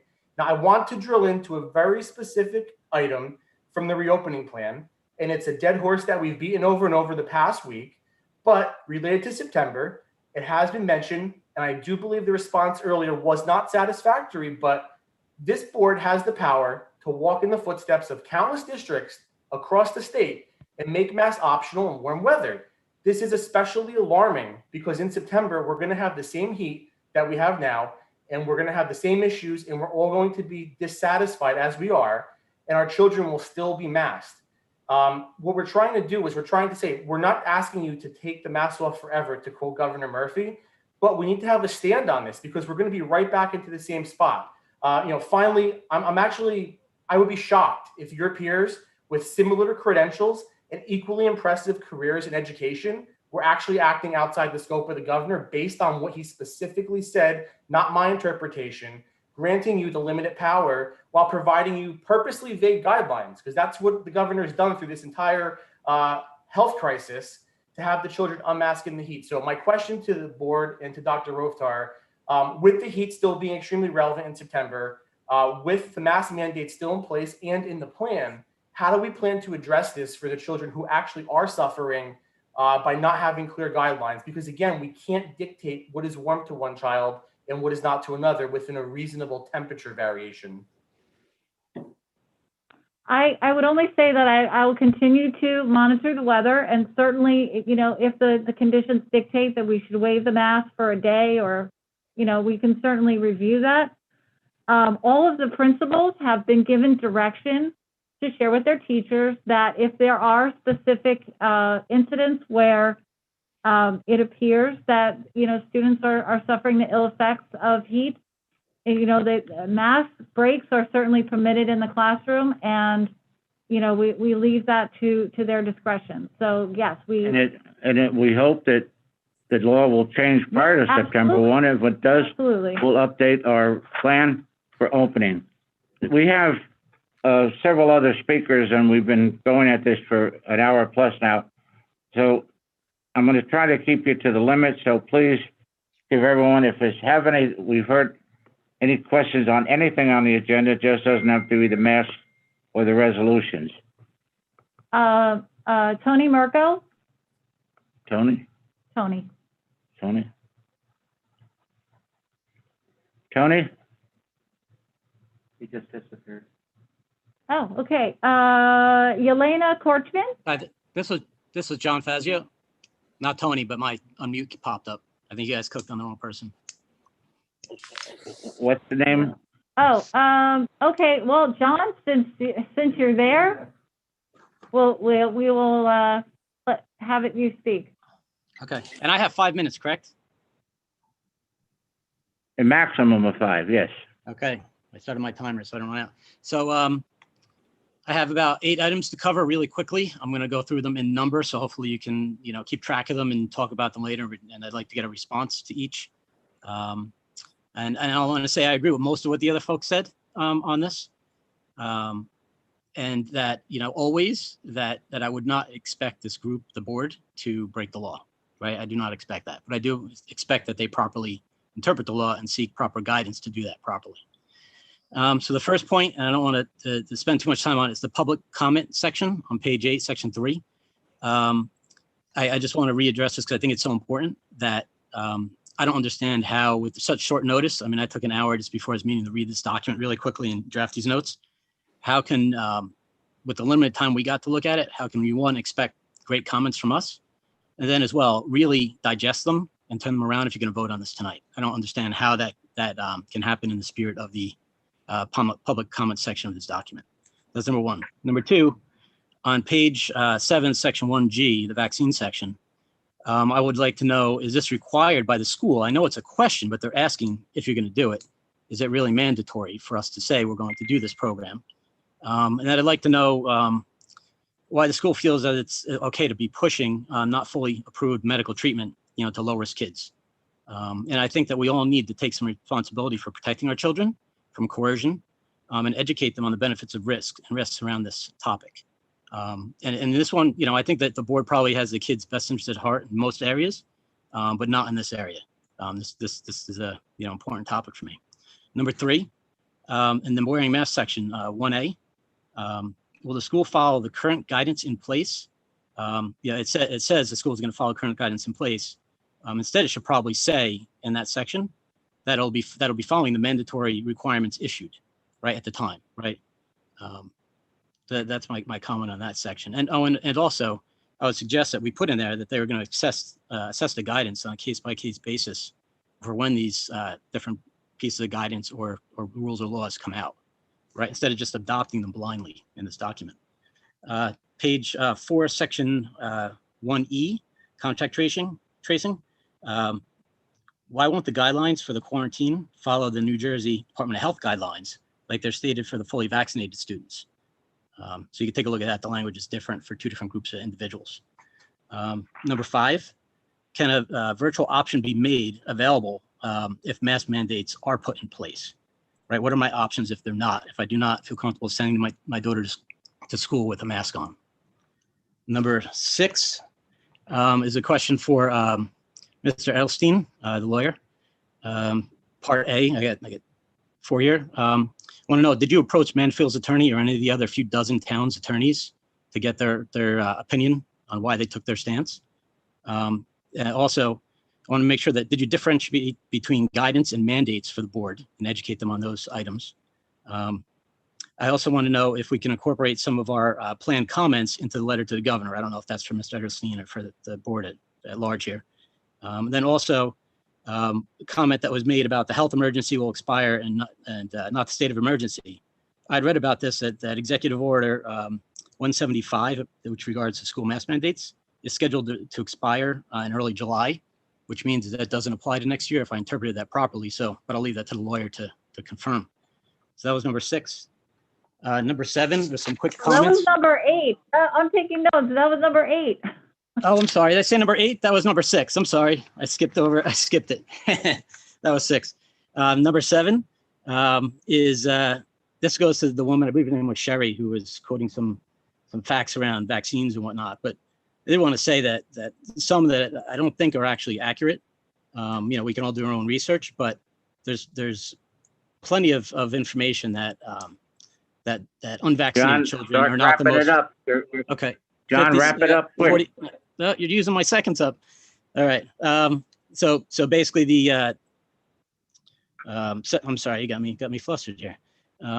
There's plenty of studies that kids aren't super spreaders, and that kids do not need the vaccine to be safe, right? So I'll leave it at that. And then my last item here. I just want to reiterate again. I'd like to actually, no, I'm sorry. So basically, what I want to say here is that I just want to let everyone know, right, that there's a lot of folks here. This movement has gathered, well over 200 folks in town for it, and that a yes vote for this by any member of this board will directly equate to an army of parents knocking on doors, campaigning against you in the next election. It's not a threat. It's just the fact of what's going to happen. I just want to make everyone aware that I please urge you to take our comments offline, take an extra day or two, talk about it, call us up, talk to us about it, maybe bring us in so that you can properly represent us in the letter to the governor as well as in this plan. Thank you. Thank you, John. Let me just try to touch on, answer some of them very quickly. No, we're over 5 minutes. Oh, all right. So that's it. Okay. Yeah. So and John, we've got to stay with the other people who want to talk, okay? Yelena Korchman?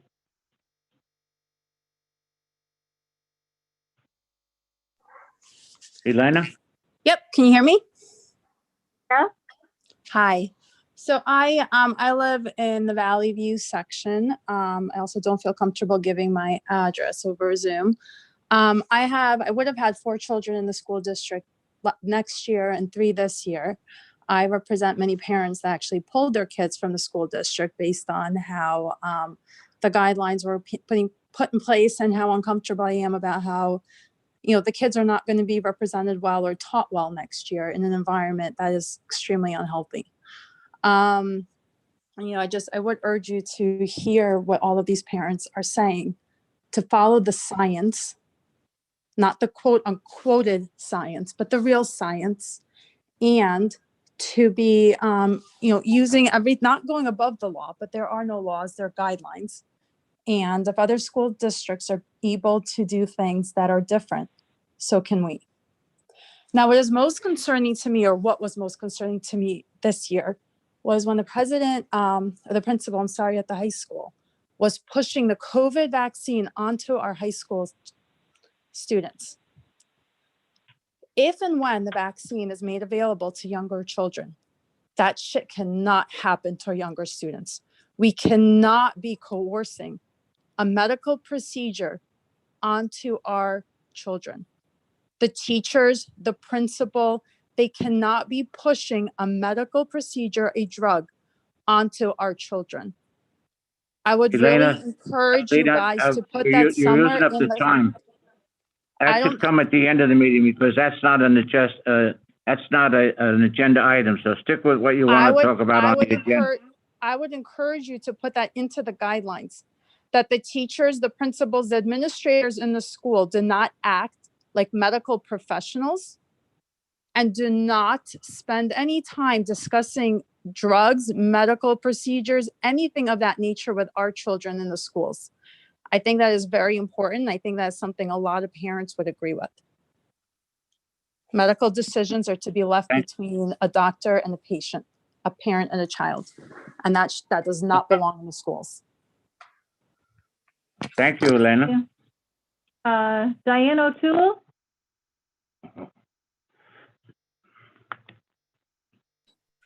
Yes, hi, Diane O'Toole. I live in Lake. Yes, hi, can you hear me? I live in Lake Valhalla, Montville.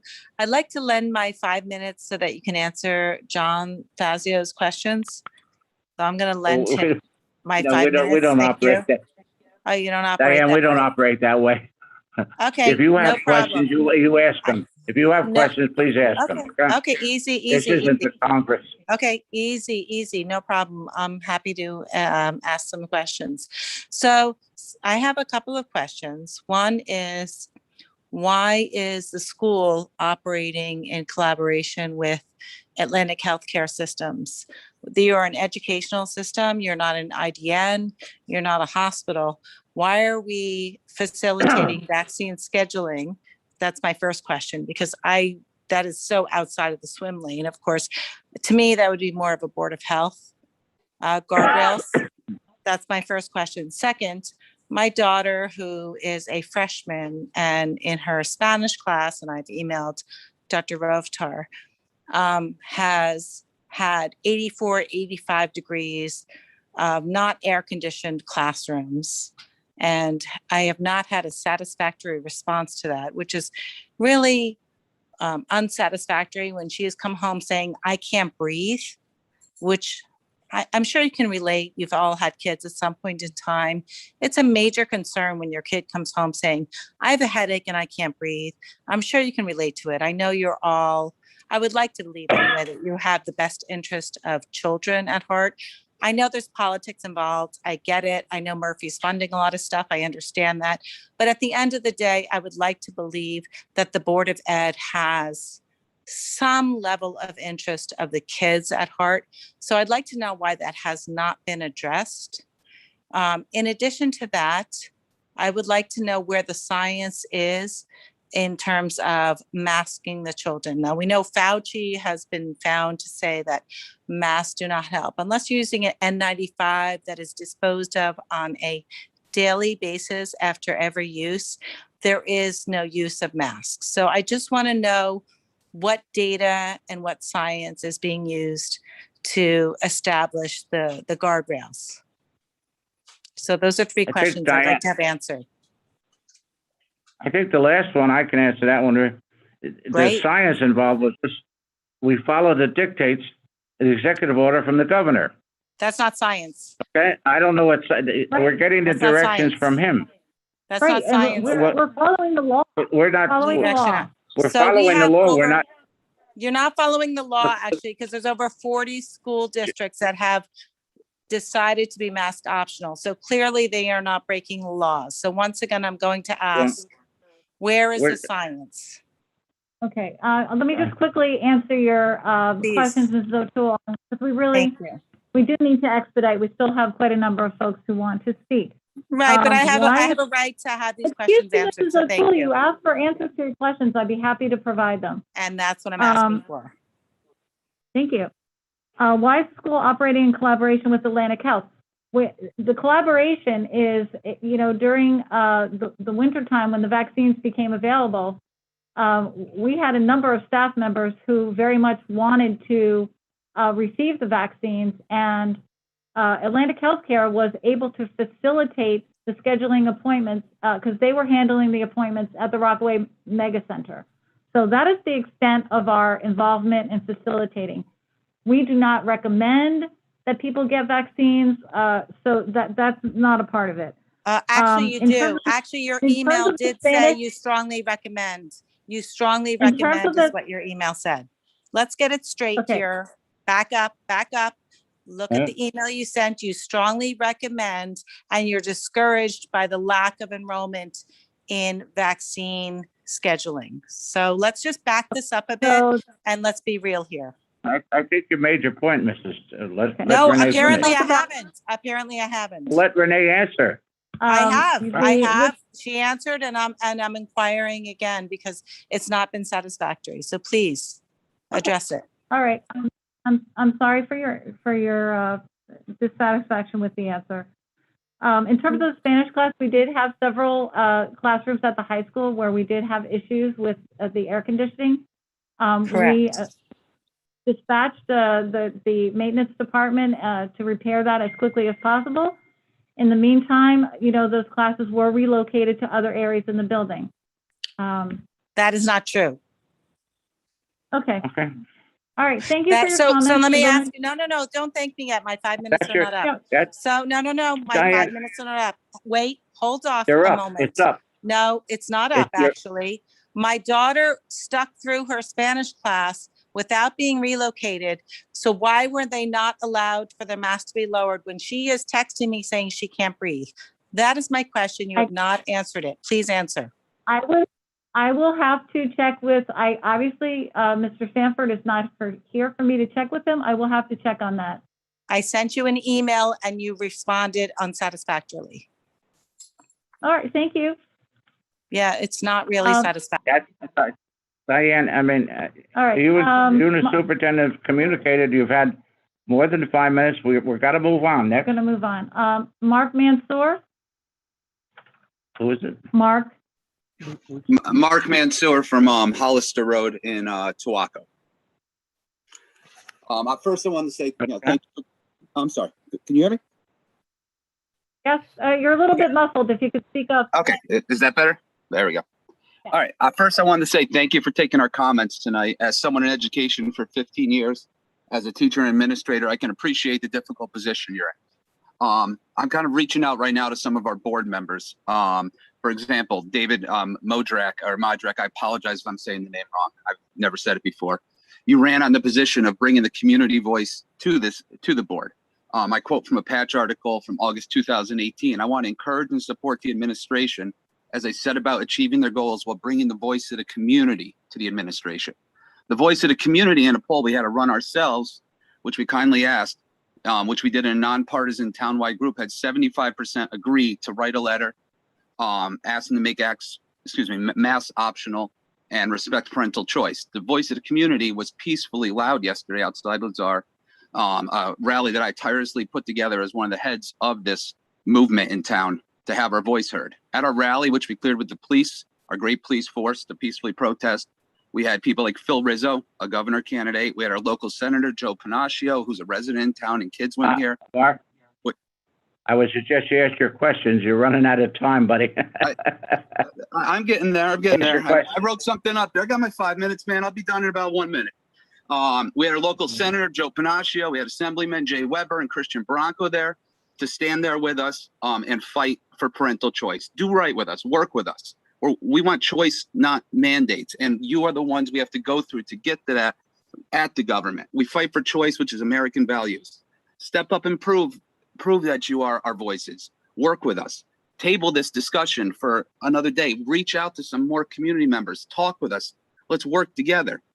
If you want to support wear a mask, we support that. If you want to get vaccinated, we support that. Personally, I don't. I will never get vaccinated. I will lose my job as an educator before I get vaccinated because that's my personal choice, my personal opinion. We don't want to have this negative back and forth. We don't want to have to continue to protest. We want to work with you. We're kind and respectful. We're passionate, yes. We're full of love and we're respect and fighting for our kids. We know you're here because you care about our kids. Please prove it. The last thing I'm going to say is I ask you to consider our point of view, not just listen to our comments. Table this plan for today and reconsider and meet with more of us in an open forum where we can have a discussion for a plan that works for all parents. Do right by the parents and the voice of this community if that's truly what you feel. Mr. Mansour, I'm sure as an educator that you are probably aware that the board really doesn't have the luxury of tabling the approval of the plan because we're required to submit it by June 24th. I know that, but that's still 9 days away. We can submit it, Mark. We could submit it and then revise it, as Dr. Rothar said in her comment. Then I would love to have. Then let's set up a time where we can have an open discussion, an open town hall, a forum where we can all talk and share our beliefs, so everyone can be happy here. You know what I mean? Yeah, that's what these board meetings are for. That's yeah, why but it's we're already here. been decided. Up to the last month, Dave, we've had very few people coming on the public hearing. The Department of Education gave us 30 days to put this plan together. So, we're working under unusual circumstances. Our hands are tied. You can appreciate that, Mark, being an administrator. I can absolutely appreciate it. I can, but I can also appreciate the value of parent input and the value of a community being on board all together. So like that kind lady who spoke earlier, again, on the other point of view, can be happy. Well, we can be happy too. We can all work together and come up with something in a town hall type format. Have it Thursday night, have it Friday night. That still gives you a few days next week to finish and finalize and amend the plan. We can do this. I know we can. Well, all I know is we have got to approve the plan tonight. Next week is out with graduations. People have plans. We have one meeting scheduled for July, Dave, and I mean, Mark. know and to people would wait make till the July time, 20th. man. I know Wait people till would make July the time. 20th. Renee, Uh, he cannot be possibly. All right. He's not a principal. Do you have anything else, Mark? No, that was it. No, and you're right. I heard the background. I'm not a principal. You're right. I'm not a principal. I never said I was. But I'm just a passionate parent. I'm coming at it as a parent. I was just saying the administrator and teacher part because I understand the position that you're in. But at the same token, I'm coming at it from a parent right now, not a school employee. I understand, and we've all been parents. Yep, We no, I all are understand. parents. I got you. I just And I appreciate you coming. I Okay. appreciate you making your comments. Thank you. Judy Godhelp? We're going to hear a few more, I think 5 more, and then I'm going to have to cut it off. It's getting late, and I Sure. don't know how many more do we have. So. Okay, hi there, you can hear me, correct? Yep, hi Judy. Hi. We have 7 more. We'll cut it. Okay, Go so ahead, Judy. I kind of came into the meeting late, but the first thing I want to do is thank you publicly, Renee Rovtar, Casey Shorter, Andrea Woodring, and the Board of Education for the time and effort that you have put into this extremely difficult year. And I'm saying that not only as a community member, but I'm saying it as an educator in Lazar. Someone mentioned before about getting kids back to learning and enjoying. I can only speak on what I see in the halls of my own school. These kids are enjoying themselves, take my word for it. And they are learning because that's our job. We're not just throwing our hands up in the air because we say, oh, you know, COVID came and the kids are in masks and we're in masks and it makes it more difficult. Have we faced challenges? Yes, we have. But they are learning and they are enjoying. I think that the tone that was set here, at least when I came into the meeting, is an adversarial tone. And I think it will get this community nowhere. Someone said something about being a collaborative community. I've lived in Montville for 40 years. And for 40 years, we have been a collaborative community. Have we disagreed, Renee? Have I agreed with every single thing you've done? And Charlie knows I certainly don't agree with everything he does. But collaborative communities, collaborative communities listen to each other. Listen to both sides. Talk to each other. Not in an adversarial tone, not in an angry tone, not you have to do what I want you to do or what we want you to do because otherwise we're going to get people out knocking on doors and we're not going to elect you the next time. That's not what Montville is. And it's not what Montville ever was. And sitting at this meeting and listening to this really has me it has me angry, and I have nothing to be angry about. I'm going to work every day with a mask on because that's what the law says. Renee said that if things change, if the governor's mandate changes, then we'll change things. I don't understand why that's not good enough, and I don't want anybody to respond to me at this point, but it just bothers me. And the last thing I'm going to say, Charlie, before you cut me off, is there were things that were said tonight, like I want this board and I want the administration to prove how much they care about our kids. How could you say that? These people, every single person on this Zoom call, and all of our administrators work tirelessly. Are you going to agree with everything they do? No. Am I going to agree with everything they do? No. But I will speak respectfully to them, and I will never question how much they care for the children in Montville Township. Thank you for your time. Thank you, Judy. Thank you. Thank you very Judy. Eileen Monahan? How many? Awesome. Thank you. This is Eileen Monahan. I am a parent to a Rising Lazar student and a William Mason student. I respect that there are those who have concerns with the plan, and I support their opportunity to voice their opposition. With that, I am supportive of the plan as it is currently drafted. My opinion is that you are following the guidelines that come from the governor, the Department of Education, and Department of Health, and I hope that Montville will continue to follow this guidance in the future. It appears we are not out of the woods yet, and until we are, I agree that there should be precautions taken in the public school buildings.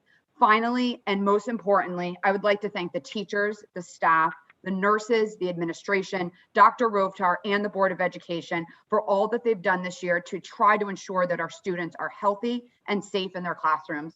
I appreciate this, and I know that it took a lot of teamwork to get where we are today. Lastly, despite the extraordinary challenges this year, I would like to share that I believe that my kids had a fantastic year at William Mason, and I look forward to what happens in the future. Thank you. Thank you very much. Thank you. We have a few more. We had 5 people a few minutes ago. Now we're up to 10, and we're not going to do the 10. I'm going to cut it off at 9:45. I know I'll be criticized probably, but we can't keep going all night because we're hearing the same thing from some people. Anybody next on the list is? Tony Marco? Tony Marco? Marco.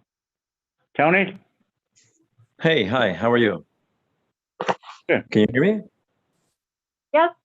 Oh, hi, sorry, before it didn't come up, I don't know why. I am a parent of 4 in Tawako. And I have one question for the lawyer, Mr. Edelstein, and then I have a comment, if that's okay. So my question is, how is the mandate codified into law, and how can the school enforce the mandate? And can the school also enforce gloves, gowns, or any other sort of medical device? And I'll wait. I think the attorney gave that rule opinion No, before, Tony. I'm sorry. No, please. All right. Let him answer. You're asking what again? How is the mandate codified into law? Under what statute? It's an executive order. Steve, you want to answer that quick? Sure. The New Jersey Constitution gives authority to the governor to issue executive orders, and there are a host of court decisions that say that in the time of health emergencies, executive orders have the force of law. There have been a number of people who have challenged Governor Murphy's authority to issue executive orders. None of those challenges have been successful. There is no question in my mind that they have the force of law. And under, so what else can they mandate then? Is there no limit to what they Tony, what's your next question? Well, that was the question, right? What else can they mandate? If you would like to get in that discussion, this isn't the time or place for it. Well, I have my 5 minutes, right? You don't have my 5 minutes. Okay, that's fine. So I guess I'll just leave it. I'll just leave with a comment. So granted, for the reopening in September, if any sort of mask mandate is in place or any other mandate, my children will be removed from the schools. It's that simple for me.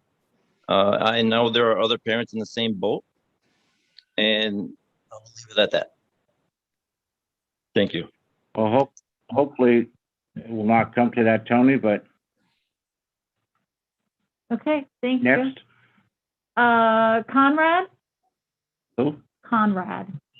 Can't hear you. Conrad. Yes, can you hear me? Yes. Can you hear me?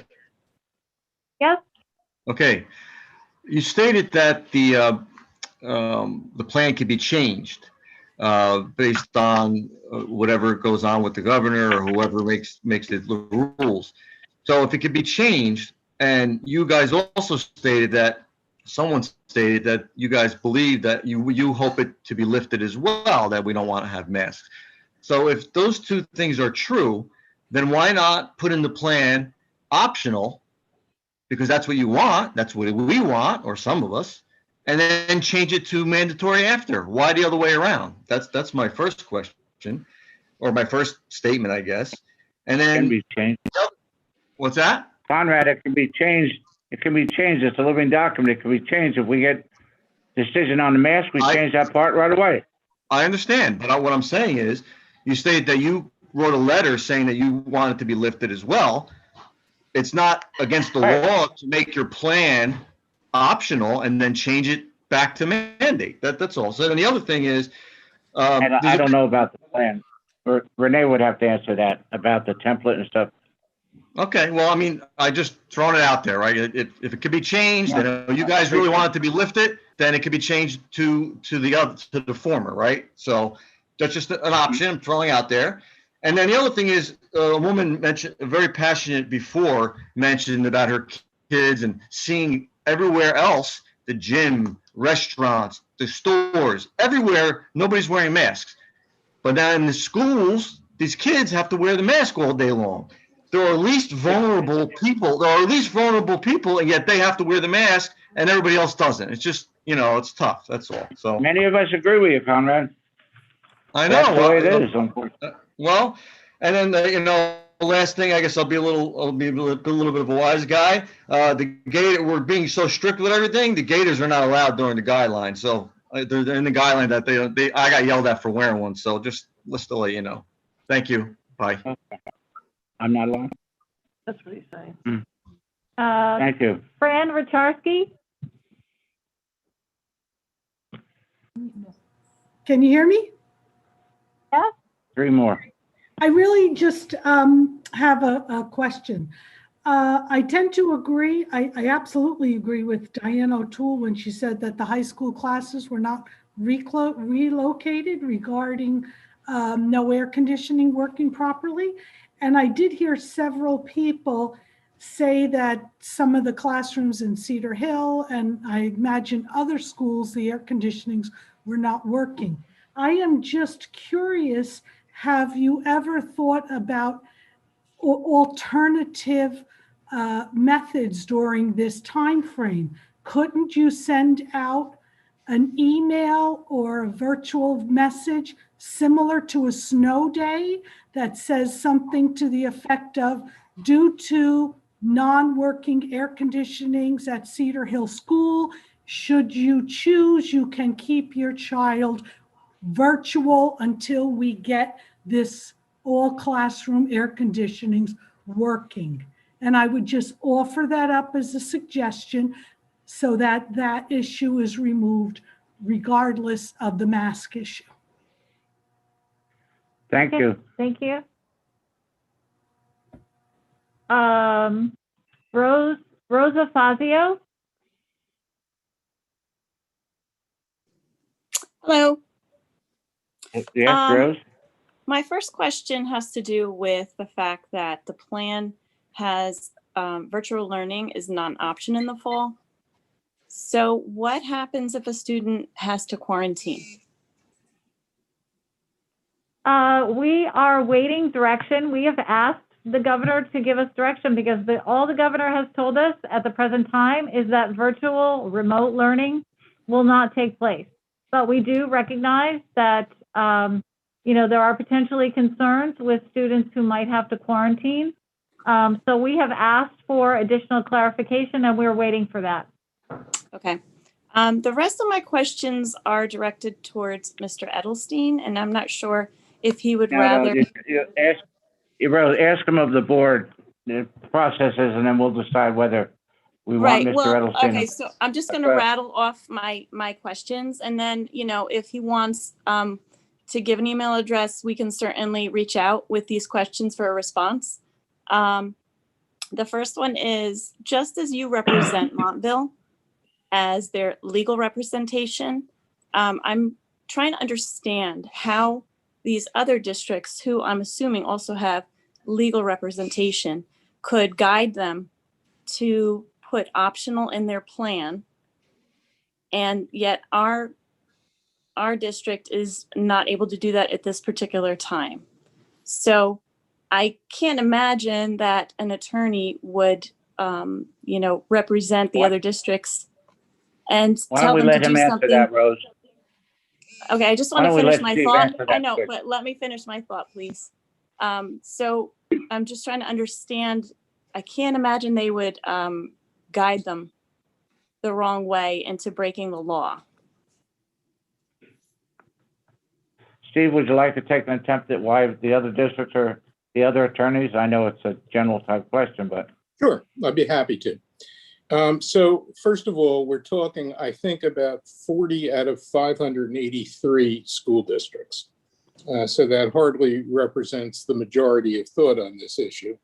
And second, we have no idea, at least I have no idea, whether those attorneys advised those school districts consistently with the actions they took or not.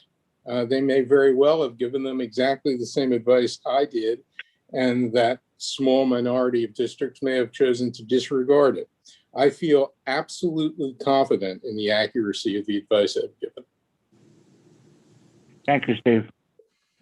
Okay, we got two more, and then we're going to do the agenda. Then we'll come back and you have a chance at the end of the meeting to ask questions about anything. Debbie Kozel? Debbie? Hi, this is Debbie Kozel. I have a student in the high school, and I would like to say that she's my youngest, and we have been part of the Montville school system for the past 16 years. And so I've been around a lot, done a lot of volunteering. I've worked with the board, with the different HSAs and the PTCs, and I've seen what this town can do and what the administration, what the parents can do working together. I'm going to just reiterate what a lot of parents have said before. We are advocating for our children. We're asking you to take a stand and help us let the governor know what and why it's important that masks be optional for next year. My daughter is in the high school. The high school's had a lot of issues with children and mental health. The masks are not helping. She comes home physically and mentally drained. Mostly, she is fearful. The masks are creating an atmosphere where she's afraid of taking it off. She's afraid of breathing. She walks all the way up the parking lot with it still on, even though it's outside. Please, please advocate for our children. Let the governor know personally how it is affecting our children. We have always worked together. We have done so many amazing things that I've seen in the last 16 years. And I would appreciate if you could have our back on this and you could just let him know where me as personally as a parent stand with my child. Thank you. Thank you, Debbie. Jacqueline Dalbon? This will be the last one. Who is it? Jacqueline? Jacqueline? Hello? Hello, Jacqueline? Hi. So I'm a rising senior. Go, can you hear me?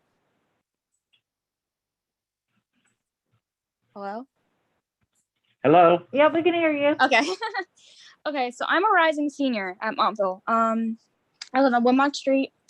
And first, I just really want to commend Ms. Scott Health and what she said. You know, listening to everyone tonight has been really hard as a student.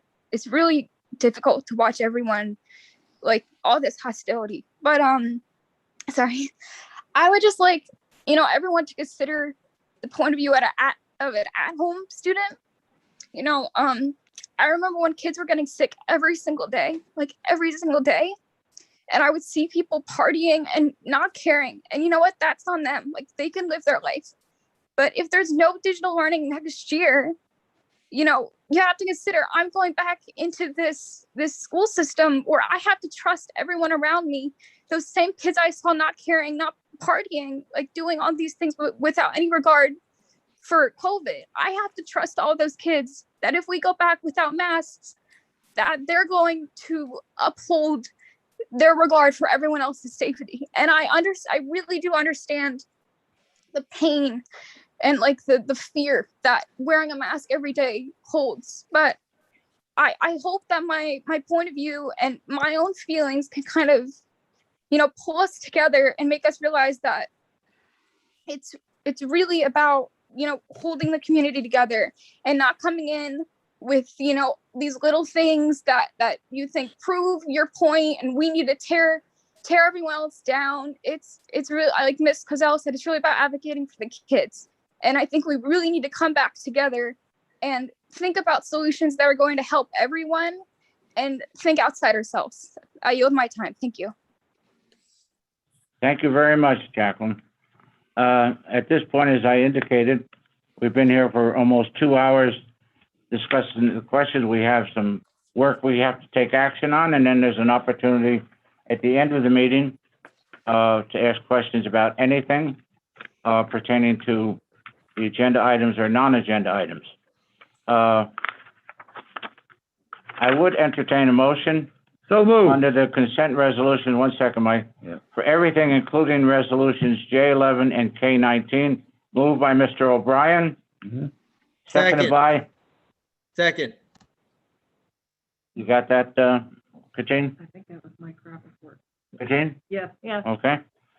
Any board members have any questions about I, J,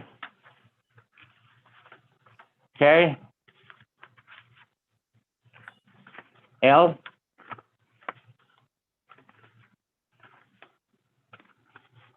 A lot of summer appointments and stuff.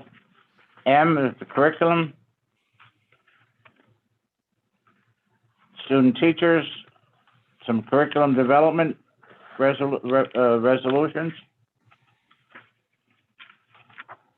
Any questions? Board members? Okay, Katine, could you call the resolutions up through item N, please? Mr. O'Brien, Aye. Mr. Rappaport, Abstain on section M, yes to everything else.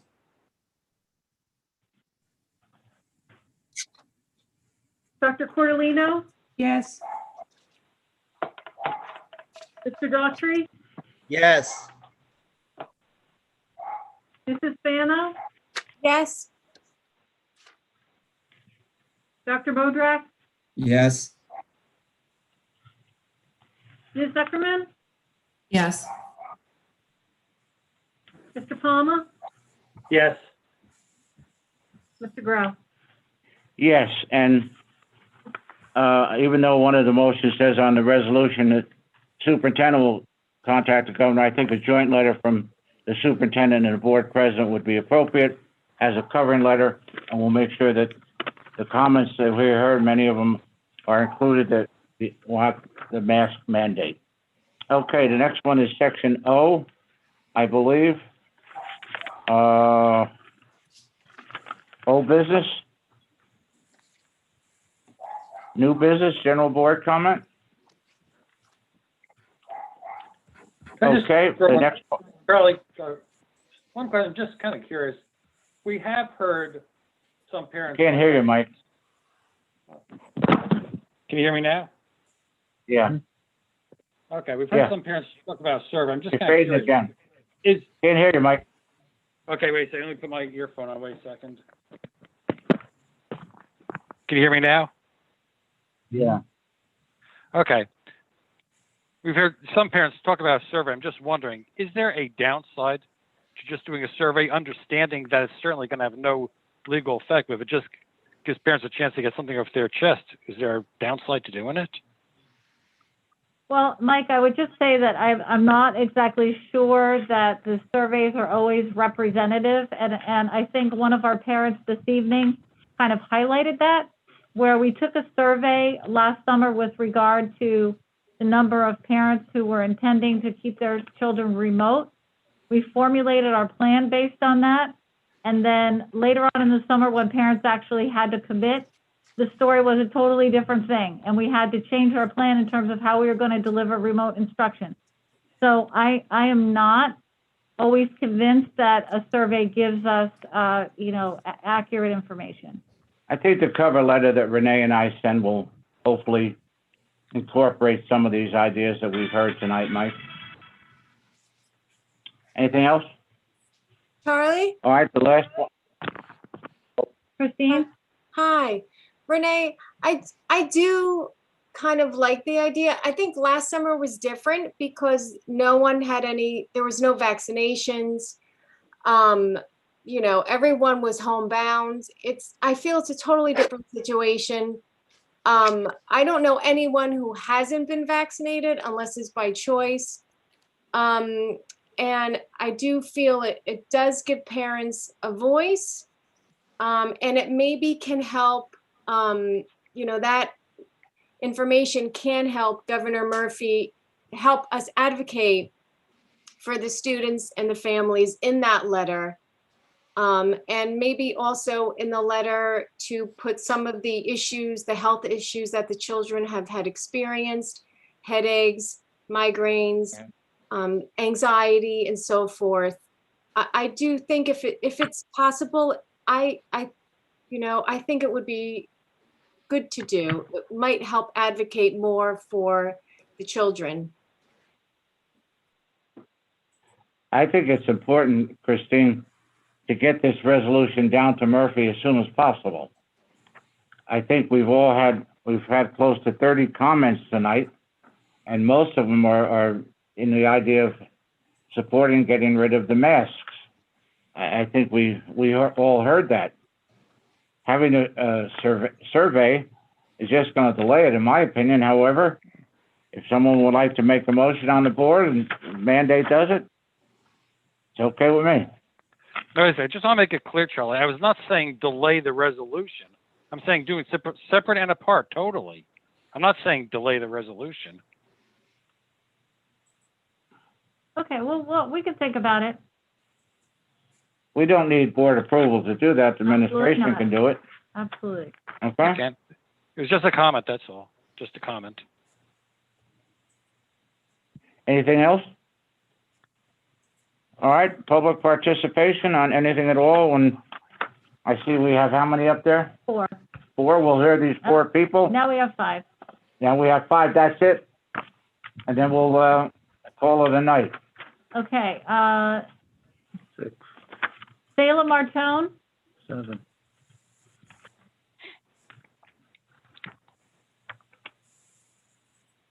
Hello? Yeah? We can hear you. Hi, how are you? Good evening, everyone.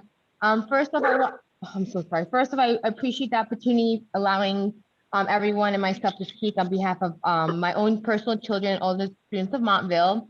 My name is Jayla Martone, as you had stated, and I want to speak regarding, I know that Montville has discussed the fact that there's air conditioning throughout the district, and this is one of the reasons brought up to why, with the heat wave, the students still had to stay masked. I myself am actually a teacher, and where I work in a trailer because I teach special ed, and they built the trailers for the special ed kids.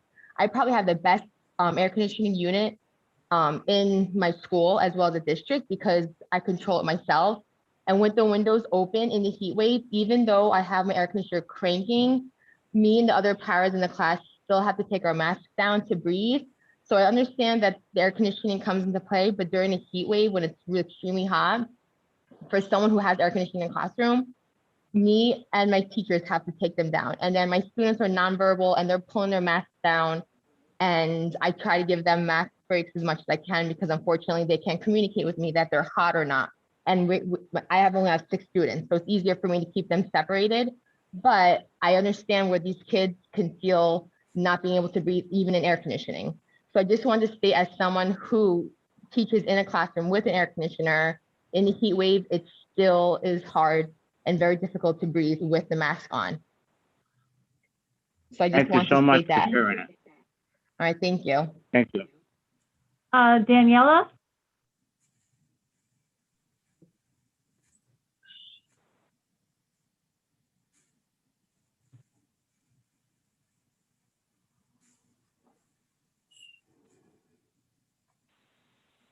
Daniela, Daniela, you're it muted. looks like you're muted.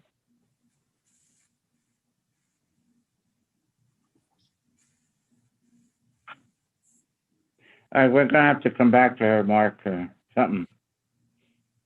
Okay, Tyler Polachek. Who's it? Tyler? Howard? Tyler.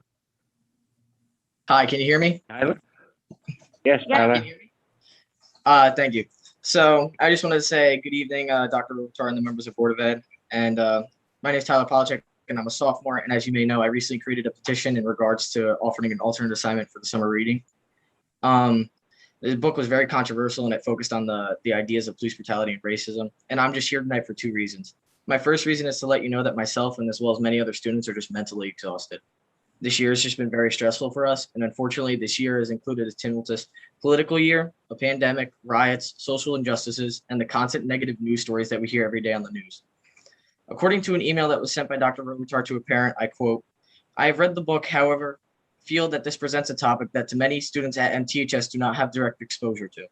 Last summer, the Board of Education members, Mr. Sanford, and I received a large number of emails from MTHS alumni indicating that their experience with the curriculum at the high school level did not provide them with a broad understanding of the issues related to racism and bias. I would like to share that the students are well aware of these issues. There has been nonstop news coverage regarding these topics for the past year. We talk about them in our classes, and as a lifelong student of Montville Township schools, I will let you know that we have always been taught that skin color does not matter. It seems that this comes from the adults involved in our education and are constantly teaching lessons that only point out our differences between us rather than the similarities. Why can't we just have an assignment that focuses on uniting us rather than dividing us? Possibly just one that focuses on the life lessons, patience, relationship building, acceptance, and mindfulness instead of controversy. And the second reason why I chose to speak here tonight is to challenge all of those involved in selecting the summer reading assignments to listen to the students who have been elected and hired to represent. Going forward, I would definitely like to suggest that a survey be provided to the students where we could share our ideas as what we feel to the relevant topics at the current time. Let's provide you with a roadmap in choosing a book that would be chosen by the majority of students. Thank you for your time, and I hope that the current students can have an input and an impact on the subject matter of this assignment in the future. Thank you. Thank you, Tyler. Thank you, Tyler.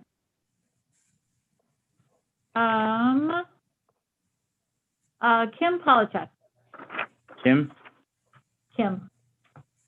Yes, as you just heard from my son, Tyler, I would like to address and the people who have chosen this book.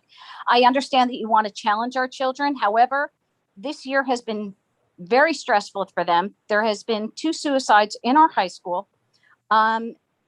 Basing your decision on this book on people who have left the high school and what they've said, instead of evaluating the current situation at the time for these students, I think is disrespectful to our children.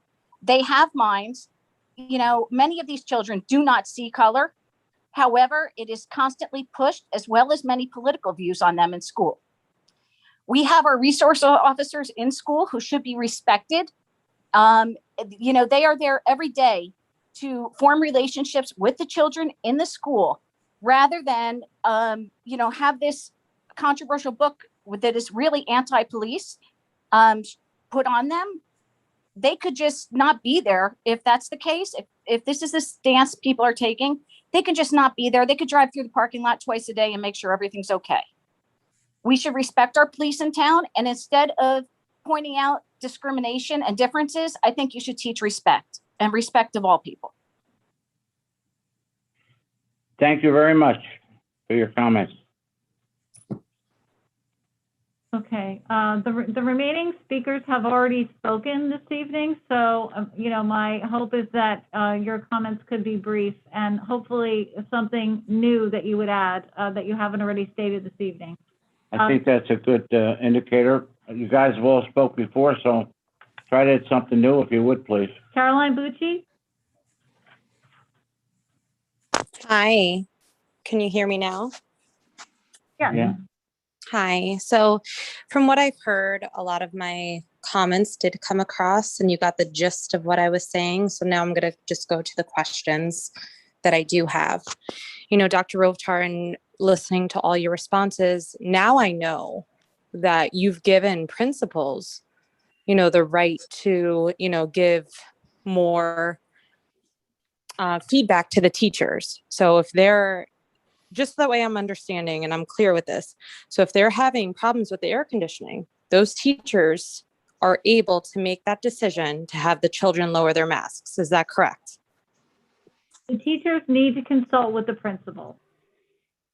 Okay, so my question is, like, if this was communicated to them, why is there no communication? Like, that's the part that I don't understand. I'm a very reasonable person. I understand that this is all from Murphy. Your hands are tied with a lot of these things. You're doing the best that you can, but this is a very simple thing. I trust that my child is in good hands when he's at school. And as a parent, I'm disgusted. I'm sickened to know that he was not in good hands. I had to keep him home for 3 days because I didn't trust what was going on. Those poor teachers, those poor kids. I just don't understand why we were reactive versus proactive. It wasn't until after a bunch of parental complaints came through that the children were moved. Those poor 5, 6-year-olds and those teachers, they were in a classroom in that heat and humidity, and they were not moved until they got a million calls and a million emails. Like, I just don't understand the logic in that. Why did we have to do that? I can tell you that it is always our procedure to relocate classrooms. Pre-COVID, that was, if there's a problem with the air conditioning, that is the normal response, that the principal does relocate those students within the building. So, And know, I can certainly appreciate talk that, about but the- why was that not? I think, So, no, wait, Mrs. hold on. Bucci, but you Hold already on. did speak on this. No, I did not talk because I didn't get to ask my questions and I have 5 minutes. These are my questions that I've been going back and forth with you on email. I'm a reasonable person, but I went back and forth with you Tuesday night. You did not tell me any of these things, and I kept my son home again on Wednesday. We are 2 working parents. Why was this not said to me? I don't understand. Why? Why was this reactive versus proactive? The children were not moved. We've had other hot days. I had what no school are we idea that talking about? hold on. I've had And- other hot days and my son came home with headaches and I had no idea. Those kids cannot speak for themselves. He doesn't know that it was the heat and a mask that gave him a headache. He doesn't understand that. I'm his voice and nothing was communicated to me. I feel horrible for the teachers and I feel horrible for the students, and the communication is seriously lacking. So I think you need to really look inside and make decisions from a leadership perspective for your buildings, because this wasn't done proactively. Everything was done reactively. It was only after complaints that things happened, and that shouldn't occur. You make a good point. Thank you very much. Thank you. I hope that something is looked at. Melissa?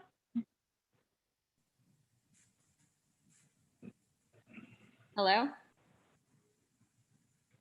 Hi there. Hi.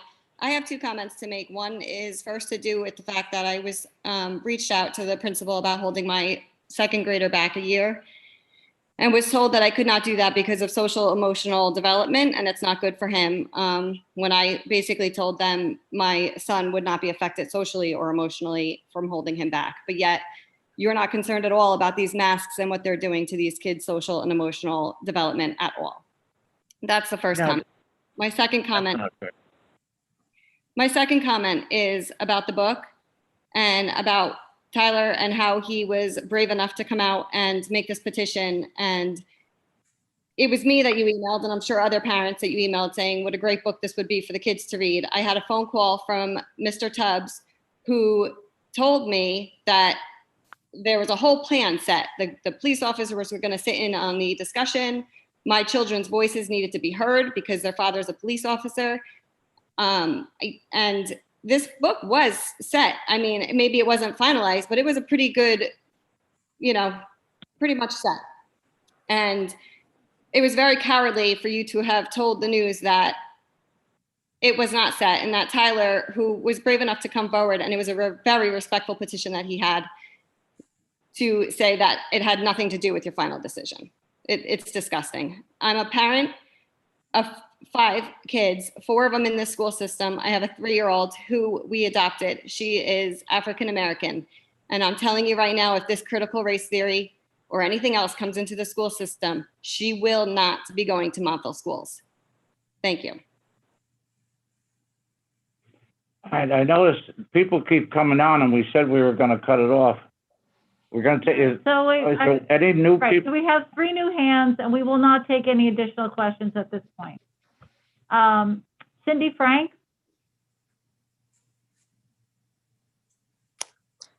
Hi, can you hear me? Yes. I'm glad you're taking my comment. My name is Cindy Frank, and I have 2 small children in the Kinnelon school system. And I would just like to say that I am really thankful right now to have my children in the Kinnelon school system. And my heart is breaking for my neighbors in Montville. Our board voted to make masks optional last Thursday night on June 10th. And our kids have been thrilled. They can breathe. They can smile at each other. They can see their teachers. Their teachers can see their faces for the first time this year. Our board did that on Thursday night of last week. So I really don't understand how and why this is happening to our neighbors in Montville. Why are the Kinnelon children able to breathe? And guess what? We have AC in our classrooms. This is horrible. I think, Sydney, we discussed that at the beginning of the meeting, and we went through that with our attorney and everything, and I'm going to take the last 2 messages from the Montville residents, and I appreciate it, but well, we I want have to an hear from the attorney Montville also, residents first. and I guess Excuse he did me, a better Sydney. job. I guess our attorney did a better job than your Sydney, attorney. would you cut her off, please? Yeah, cut me off. Well, we want to hear Montville people, Sydney. Well, Cindy, I will just add that the action that was taken by the Kinnelon Board of Education was contrary to the recommendation of their board attorney. Debbie Cozell? We heard her before, correct? Yes. I did not raise my hand, so Oh, okay, your hand was raised, sorry. sorry. Bye. And Georgine? We heard her before too, right? Yes, This is the last one. the last comment. Georgine? Hello? That's me. Yep, that's me. Thank you. You're the last one, Georgine. You spoke before, correct? Yes, I did. And you don't have your mask, by the way, Mr. Grau. Oh, it's How does it sliding feel, off. I'm right? sorry. Isn't that funny how long have Yep. we been in this meeting? It's been at only a couple hours, maybe. And it's painful, isn't it? To be on a meeting or on a group class with 80 and 85, 90 degrees in the classroom, feeling the heat and not able to breathe. So this is why, yes, I'm here talking about kids being please a mask, because it is hard, isn't it, to hold a mask for a long period of time, for more than not even 2 hours with you, and we're adults. We're talking about kids, kindergarteners, pre-kindergarteners, middle school, elementary school, high school kids. I have them all. I have had them all throughout all these years. I've been in the system for just about 16 years as well. I have kids in Montville for that amount of time. And I never felt the need to speak up like this tonight for my own children and for everybody else. We need to please realize the reality of the world, okay? We are all going out, having dinner, going out of stores, everywhere without a mask, but our kids are not. So please, it's common sense. I understand there are laws, there are guidelines and everything, but it is being left up to us in the district to decide what's best for our children. And again, I said before, I'm a virtual parent. My kids are not in the school, but I see and I hear the desperation and the need. And these kids are not focusing. These kids are not following instruction. And why is that? Because it's hot, because it's not the proper environment they're supposed to be in. Okay. And the reason why I'm here tonight is because I want my own children and the children in the community to come September to please have the right to learn and be happy and be social and be normal, as we all are right now out there, right? We all are. Well, about our normal lives, but not our children. So I'm hoping my Thank you. kids go back to school in September and everybody else as we used to be, as in a normal environment. So thank you so much for I agree. listening, and keep your mask up if you're going to make our kids. Keep them up. You'll be my conscience out there. You'll be Yeah, my conscience. sure. I will be watching. Thank you. Thank you very much, and you have a nice evening. Thank you You for your too. comments. And I would like to thank all of the people who spoke tonight. We listened to you. Some of us, we all heard what you said. Some of it, unfortunately, our hands are tied, even though some of you indicate that we should break the law. But we'll send this resolution in with a covering letter supporting it. And then we will get back to you. If you have any comments on the plan, please share them with Dr. Rotar for the opening plan. And I will now entertain a motion to adjourn, please. So moved. Motion by Mr. O'Brien, Second. second by Mr. Palmer. All in favor? Aye. I'd like to thank everyone again. Thank you very much, and we'll see you all at graduation next